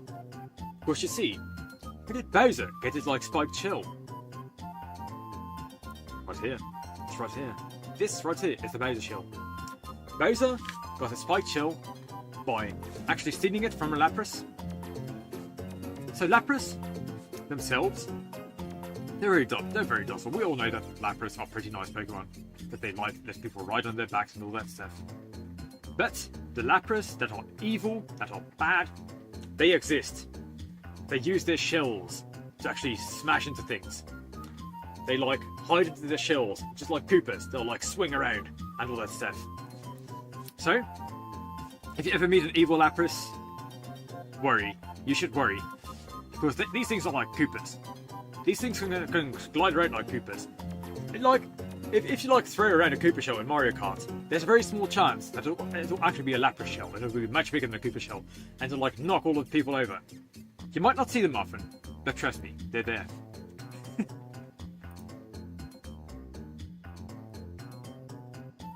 Ditto. We all know about how Ditto like how Ditto transforms itself into all those other Pokemon, and how it's very, very like, and how it's very, very naughty in certain ways, because it can transform into other Pokemon and do the thing with all of the other Pokemon. I'm not going to like elaborate more on that. Please don't. We might insult Ditto, but here's the thing. What the people who say that about Ditto don't notice is that Ditto does not like those things. Ditto just does them out of self-defense, or because that's what the trainer tells them to. Ditto are very, very capable Pokemon. They're very strong, because again, they can like transform into any other Pokemon they want, and transform into literally anything. Seriously, Ditto are some of the strongest Pokemon around. Don't mess with the Ditto. Their base form might be weak, but again, they can transform into literally anything. The only issue with Ditto is like the only issue with Ditto is that they multiply like any like single cell creatures, right? Because they split the cells to become two Ditto. Here's the issue with Ditto. To actually split itself and get more Ditto, it has to be in its very, very weak base form. And this is when Ditto is open to predators and all of those kinds of things that can eat Ditto, because it can't actually transform while it's splitting itself in two.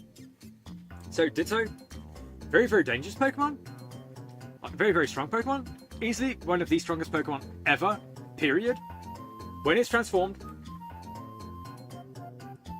But when it's not transformed, then it's such easy prey. It's soft, it's yummy. I've eaten a Ditto before, trust me.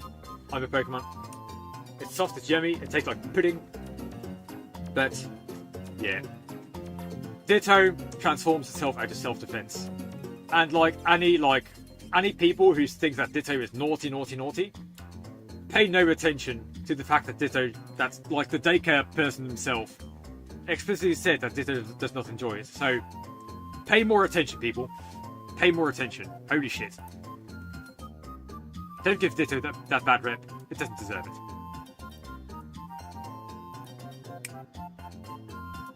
Eevee. Eevee is a social chameleon.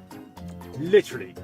Puts Eevee in literally any situation, and Eevee will be like, yeah, I can do that. No matter what you're interested in is, Eevee can be interested in it as well. You know? It'll listen to you, it'll like gain any skill you want. Eevee is like the opposite of Tauros. Eevee starts out just as a scrub at anything. It starts out kind of bad at literally everything. However, Eevee, unlike Tauros, is the epitome of hard work. Whereas Tauros, you know, starts off really talented and then like grows complacent and then eventually like stops working to improve itself. Eevee is the epitome of self-improvement. Just like Mankey and Primeape and the like. Eevee is a Pokemon that can literally learn and will literally learn anything. as long as you give it time to work on that. Eevee can master literally anything. Seriously. That's why, and that is why Eevee will eventually become any of these evolutions. You get me? Because Vaporeon, that used to be an Eevee. If an Eevee meets enough water-type Pokemon, then it'll figure, okay, I want to be a water Pokemon too. I will put in the work. I will hop into the water. I will literally, I will drink as much water as I can. I will feed only on water. I will become water. Vaporeon are basically Eevee taking in the Bruce Lee-like words of become like water, my friend. You put water into a cup, you become the cup. You put water into a pot, it becomes the pot. So that is Vaporeon. Vaporeon is an Eevee who listened to Bruce Lee, who hung out with water-type Pokemon, and who said, okay, I will become water, my friend. Amazing Pokemon. Again, because it's Eevee, you know, very talented. They might not seem talented at first, but there's so much. They are the epitome of a Pokemon that starts out a bit weak, but that through hard work and persistence becomes a master of their own craft. Although they still say like I'm single-minded towards their own craft, but they're not like Primate or those Pokemon. They're not like Primate in that they only like train towards their own body. You know, they still actively work towards like becoming like water or electricity. Jolteon is an Eevee that figured out, you know what? I want to be an extra type Pokemon. Obviously that's what Jolteon is. However, unlike Vaporeon, Jolteon are like the more competitive side of Eevee, right? Jolteon are Eevee that figured, okay, electricity is fast, it's like snappy, it can do a lot of damage. So Jolteon is an Eevee that figured out, okay, I want to do damage. I want to damage things. I want to fight things. I want to pick fights with things.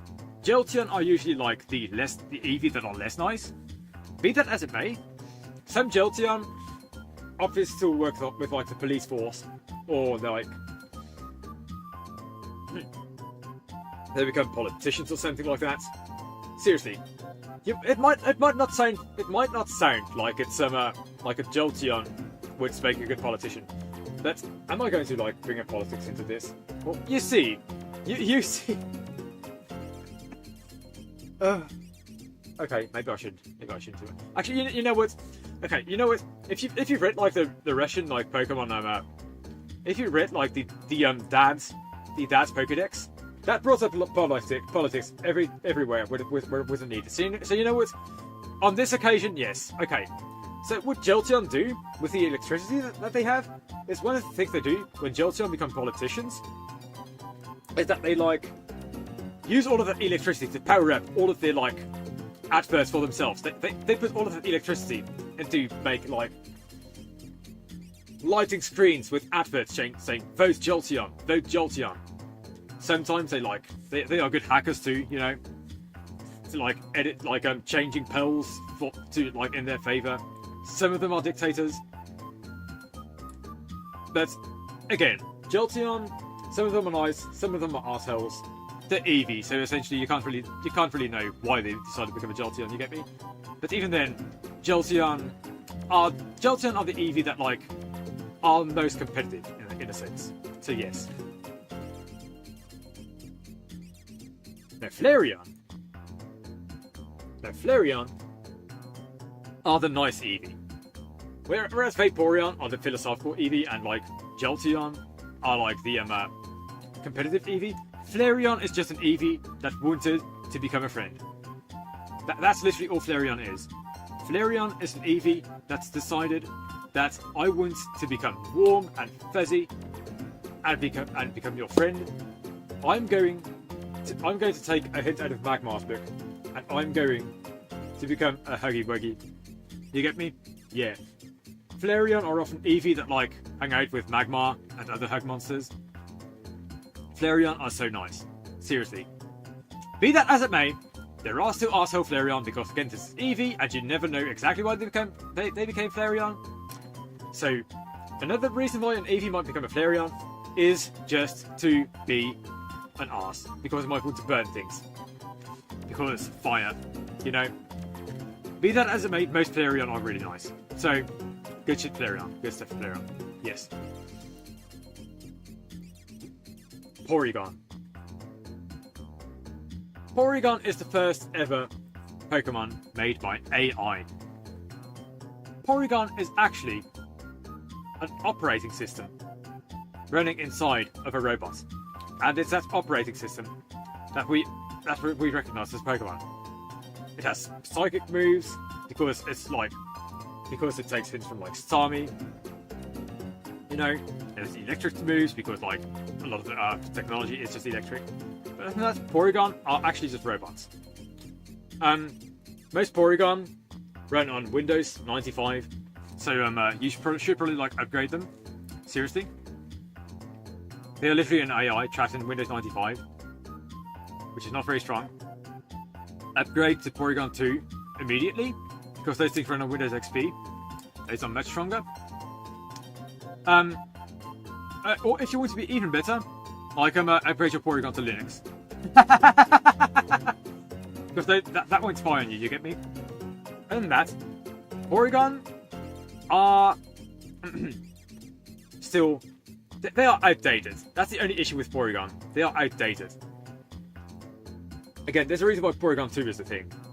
Porygon, these days, is a very rare species, because most people would just upgrade the Porygon. However, lately, there's been a lot of like controversy regarding new Porygon species, because Porygon 2, Porygon Z, these aren't even the newest forms people have seen of Porygon. There are many newer Porygon than like Porygon Z 2 and Porygon Z. Porygon is just the first ever species in the Porygon line. It's robotic, because it literally is a robot. It runs on Windows 95, most of them do. You can literally plug a Porygon into your computer to prove that. Onto your monitor to prove that. You can literally see it running itself. Even with all that, I'm so impressed by Porygon, because installing an AI into Windows 95 that's as advanced as Porygon is impressive. So good shit, Porygon. Amazing technology. Omanite. Have you ever met an Omanite? Like, seriously, these things are ancient. However, what I will tell you about Omanite and Omastar and like Kabuto and Kabutops and most other like fossil Pokemon, this one is a natural rock type Pokemon. I will add that. So I'll probably mention that about. I'll probably talk about Aerodactyl later. Then when it's Aerodactyl's turn, I'll talk about that actually. Omanite is very ancient.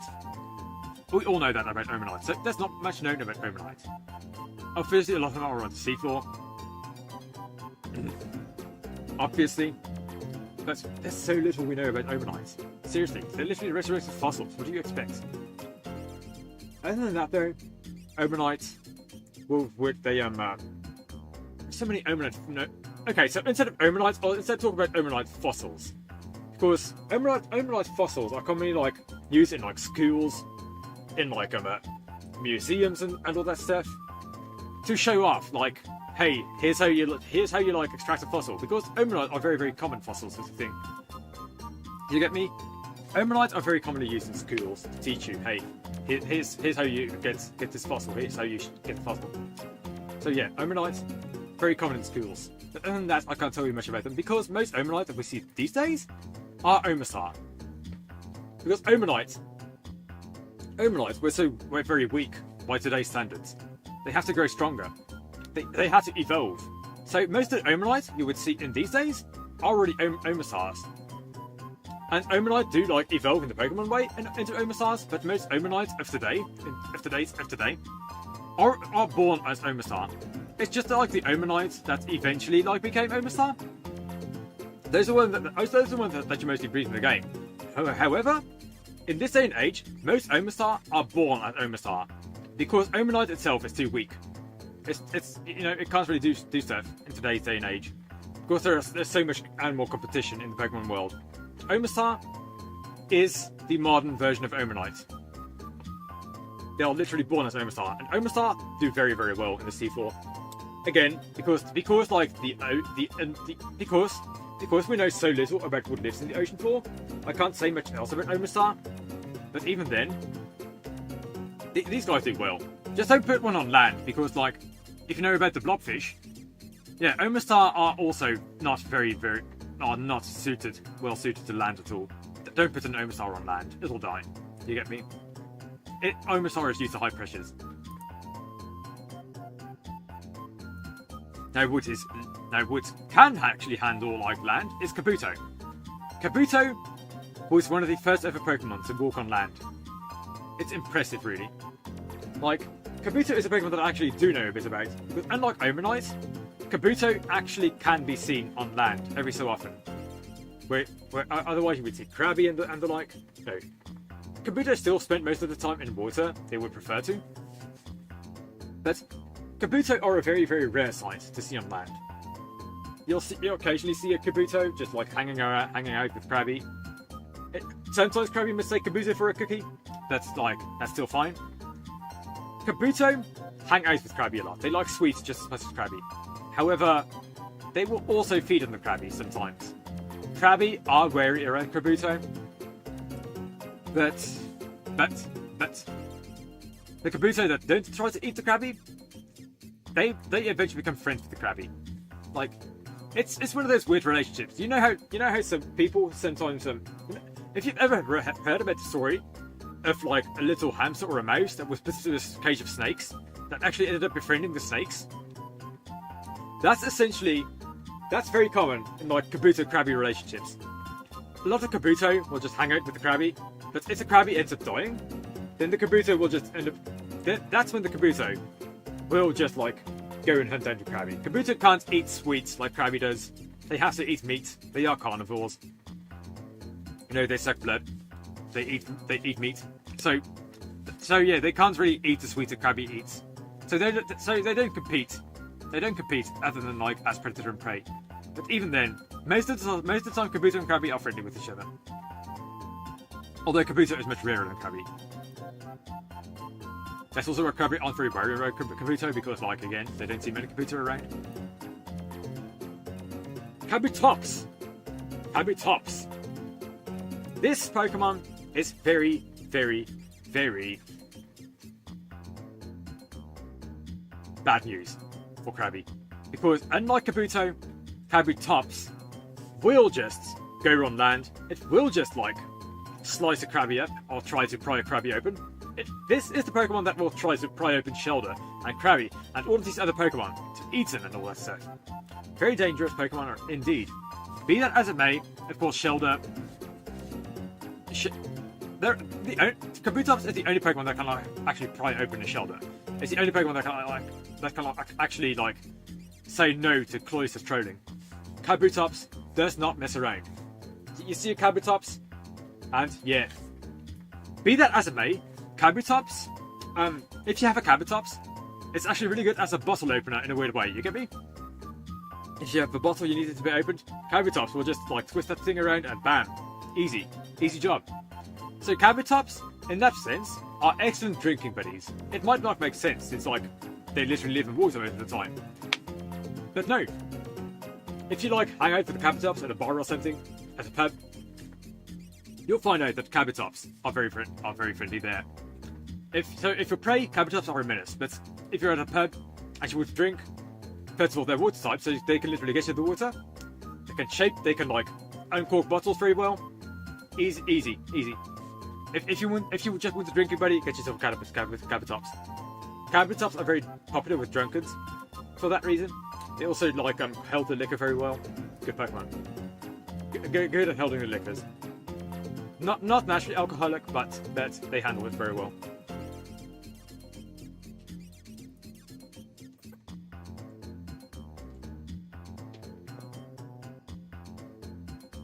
Now, Aerodactyl. Now, about the thing I mentioned earlier about rock-type Pokemon being fossils and the like. I can mention it now about Aerodactyl. About fossils being rock-type Pokemon, rather.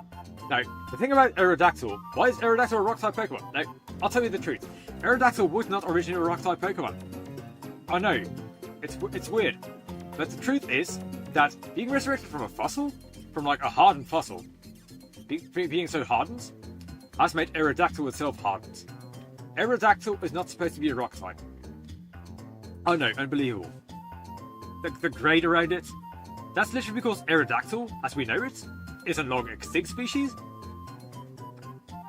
And this Aerodactyl, it's so grey and all that, because it's literally a zombie. I know, amazing. I know, unbelievable. But that's literally what it is. It's literally a zombie. It doesn't really think for itself. It doesn't really have a ghost like Ghastly does anymore. It doesn't think for itself. It just follows its orders, like it's told to, or it tries to eat. It doesn't think. It doesn't think. It just eats. It has no soul. It doesn't have anything of that sort. It doesn't have a ghost. It doesn't leave a ghost when it like dies again. I feel very sorry for Aerodactyl. Of course, it's not supposed to have those things. Again, it's another one of those Pokemon that I like pity. So yeah, sorry Aerodactyl. Sorry Aerodactyl.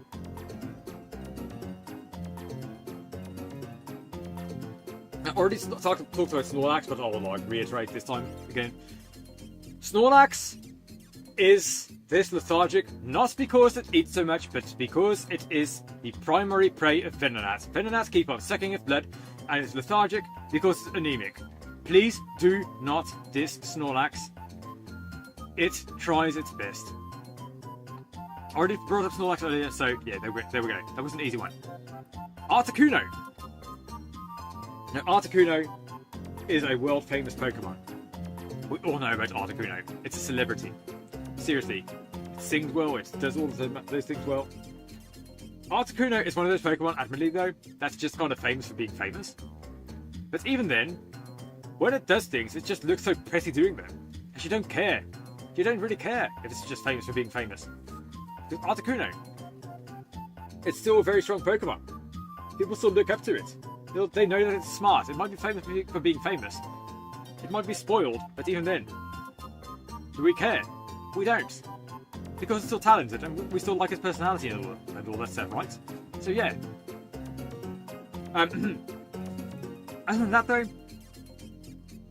you know, Articuno might have gotten a lot of good stuff from its mother or father.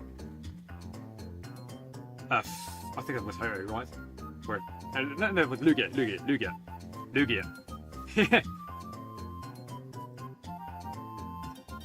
Now, it might be famous for being famous, mostly.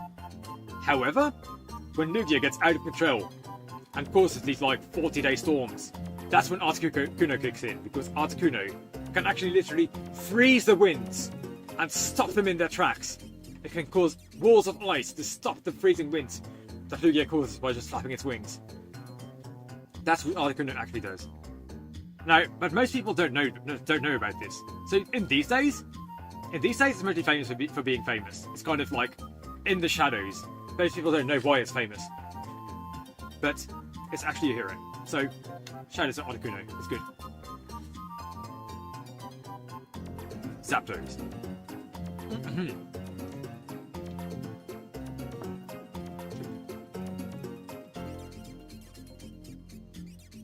Zapdos is the richest of all the Pokemon. Like, seriously. In the Pokemon world, there is no Pokemon richer than Zapdos. It's very competitive. It's another one of those competitive arseholes, but it sells you stocks. Every Persian wants to be just like Zapdos. If that makes sense. It sells stocks. It doesn't really care about things. At school, it would... Okay, here's another thing about like the Articuno, Zapdos, and Moltres lines, right? This is the thing I didn't mention. The thing I didn't mention about Articuno, Zapdos, and Moltres is that these guys used to be Pidgey. They used to be Pidgey and Pidgeotto and Pidgeot. However, unlike Pidgey and Pidgeotto and Pidgeot, these three Pokemon actually have their own opinions. They formed their own opinions. They like became their own selves, and eventually they just climbed up. These are Pidgey, Pidgeotto, and Pidgeot that actually like bothered thinking for themselves for once. These are the trendsetters. These are the Pokemon that everyone wants to be like. Everyone wants to be like Articuno, Zapdos, and Moltres. Seriously. And Zapdos, I know it looks more like a Fearow than like a Pidgey or Pidgeotto. Seriously, it is Pidgey. It is still a Pidgeot. Trust me. Trust me on this, bro. It used to be one.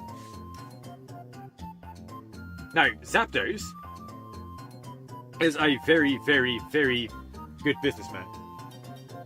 You know, you want to get anything done? Pay him. Just pay him. Fucking pay him. He is still generous, you know. If you want a bit of money, he might give you some. He's still a nice guy because he has so much. He doesn't really care about losing. Although he only does this every so often, you know. He doesn't just give away money for free. But he is still like a very shrewd businessman. You get me? Look at how angry he is. Look at how serious he looks. He's like, all right, I'm gonna make me another like bag of coin today. You get me? Yeah, that's Zapdos. Always out doing business.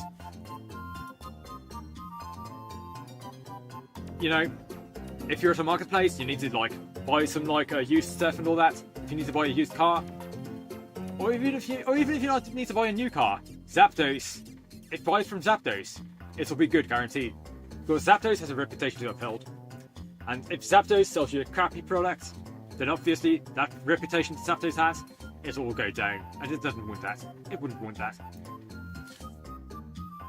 Moltres is... look at that fire going around. I'm sorry, I just can't like Moltres. I can't help it. Now, Articuno is a famous hero. Zapdos is a famous businessman. What is Articuno? What is Moltres? Moltres is... okay, Moltres is the president of Kanto.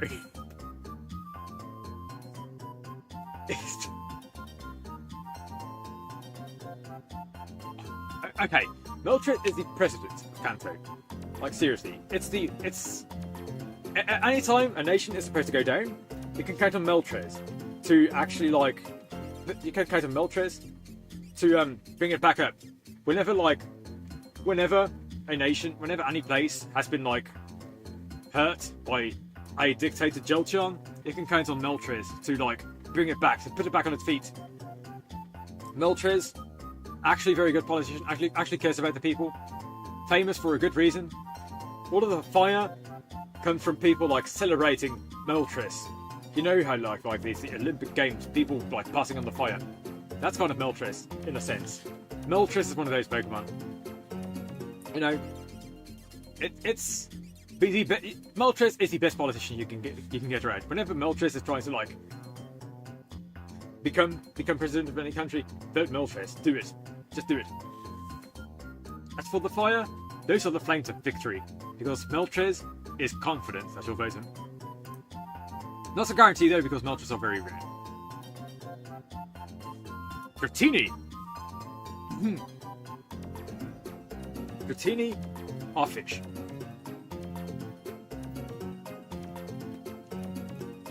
I know, unbelievable. Dratini are in fact fish. They are eels. And you might be wondering, how could this thing be an eel? That's clearly a dragon. Here's the thing though.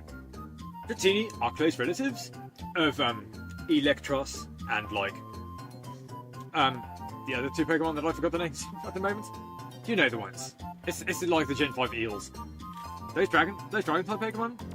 Yeah, you see this mouth? Well, as a matter of fact, Dratini and Dragonair, they have very hidden sucker mouths. They're like little sucker eels. They just hide those suckers. Because, of course they would. So, Dratini, when it's not hiding its suckers, sometimes it tries to latch onto you. And it will really stick to you. It has the perfect, like, body for it, too. It's an eel. It's literally an eel. It's a majestic eel, though, you know? It's not ugly. It actually cares about its appearance. So these things are sucker eels. The Dragonair is not only a sucker eel, but it's actually a lot nicer about being a sucker eel. You know, after Dratini has sucked up enough blood from whatever it's eating, that's when it evolves to Dragonair. And Dragonair doesn't really care as much about sucking up blood. Dragonair, you can feed Dragonair anything. Because once it's a Dragonair, it doesn't really care anymore. You know, it's kind of like mosquitoes. They hunt in the water before they eventually become these little blood-sucking ourselves. They still eat other things other than blood. It's mostly the females, mosquitoes that drink blood, but that's not related to Dragonair. Dragonair are... They eat anything. They are majestic. When a Dratini actually evolves into Dragonair, it becomes a lot milder, you know? All the blood that it drank goes into its tail. It goes into, you know, it spends a lot of time into the water too. Yes.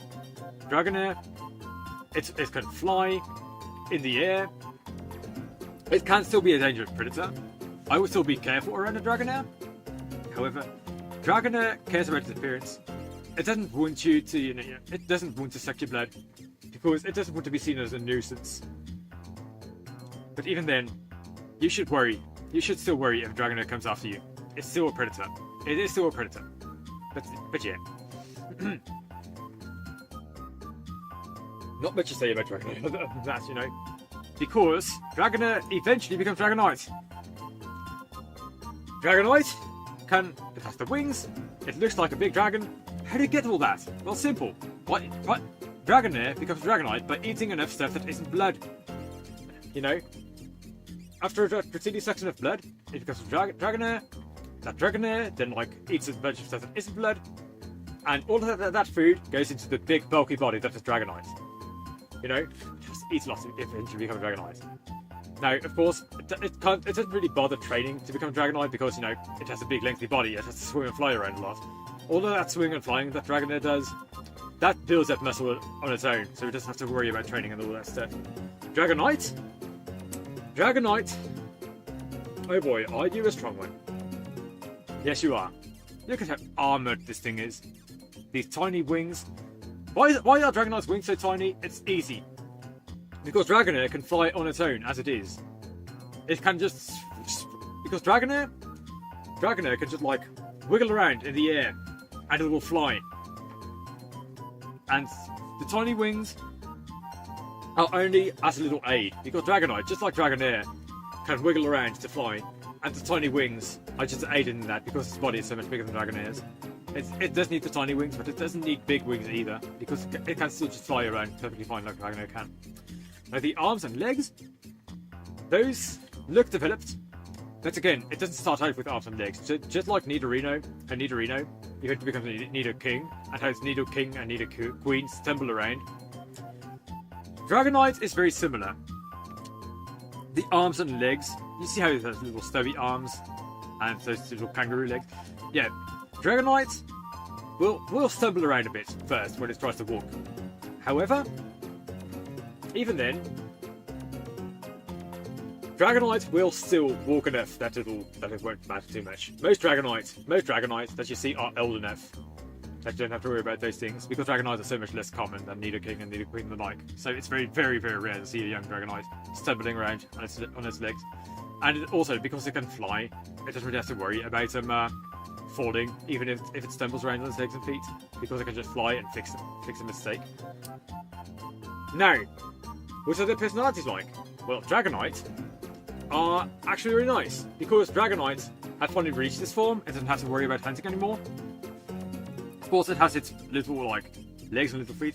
Dragonite, after, like, Dratini is largely carnivorous, and Dragonair is largely, like, omnivorous, Dragonite is actually, like, completely herbivorous. Oh no, it's weird.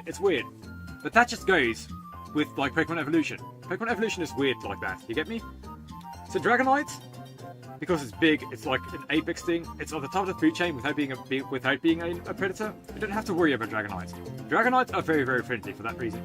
Because they won't attack anyone unless provoked. They'll, like, give you rides, and as long as you can reward it in some way, it'll be fine. So Dragonite, very friendly. They like to teach kids. They are often teachers at schools and the like. So yeah, Dragonites are good. Do I need to explain Mewtwo? Do I need to explain Mewtwo to you? Seriously, do I? Do I? Yeah, we've seen the lore in Pokemon Red, Blue and Yellow. We've seen how absolutely pissed off this thing can get. Here's a little known fact about Mewtwo, though.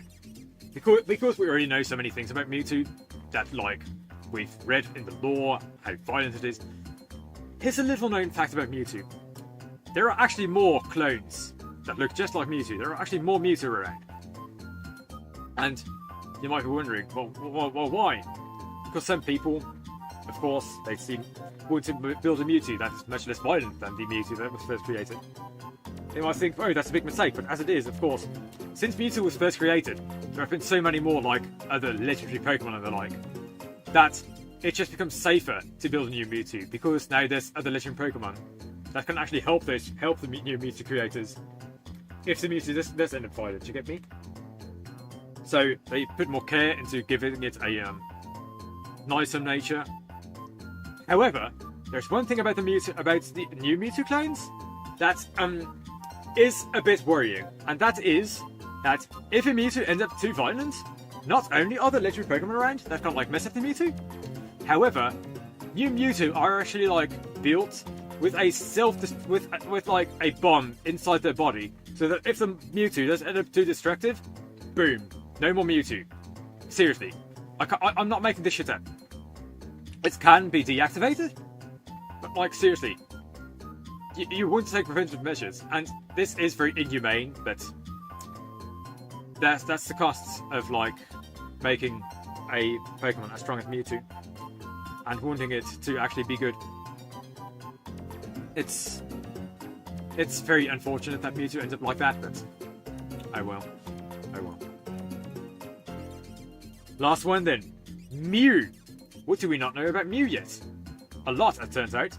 Well, we all know about the question. What is the first Pokemon? Is it Arceus? Is it Mew? Is it Bulbasaur? Is it Rhydon? Well, I can't answer that. But what I do know is that Mew actually hangs out on like the internet forums and like. So that's what I know about Mew. Mew is a very friendly Pokemon. It teaches at schools because Mew can learn every move ever. Because of that, Mew likes to teach children at schools, just like Dragonite. You get me? Mew, literally anything. It can be an instructor. Mew will do literally any job if you ask it to, if you find it. Because Mew obviously can be a bit mischievous. It can hide things from you because so many people want shit from Mew because it can do so many things. So many people want things from Mew. It kind of hides quite often. It tries to transform into Pokemon that aren't Mew. So, quite often, if you see a Pokemon that's skilled at things, maybe a Firefighter Blastoise, or other Pokemon like that. If you see a Firefighter Blastoise, or just like a lawyer, if you want any lawyer Pokemon around, it could be Mew. Yeah. Unbelievable, I know. So, yeah. Mew is many things, but you never see Mew because Mew is always in hiding. Because Mew wants breaks. And that's perfectly understandable. So, yeah, people always want shit from Mew. Mew wants breaks. So, yeah, you never see Mew, but for all we know, your best friend could be Mew. All in all, I think I like to think that I repeated a lot of words today. I had to name 151 Pokemon today, so yeah, amazing. So yeah, I think that's that then. Yeah, I've named every Pokemon. I hope you had a good time. I hope I didn't repeat myself too much, because again, 151 Pokemon. I definitely repeated myself a bunch of times. Today. But anyway, that's the end of that then. I hope you had a nice time watching. I hope anything I said was semi-interesting. Maybe I wasn't as shit-faced as I wanted to be. Maybe I was. In any case, yeah. Be seeing you. It was a good time. I had a nice time making shit up. I could have been so much shit-faced here today. I'll be honest. But even then, 151 Pokemon. I'm amazed I even did that for 151 in one stream. So yeah, yeah. Will I do this again? I don't know. Maybe if enough people ask for it. But other than that, yeah, that's the stream. That's the stream. So be seeing you. I think that's enough.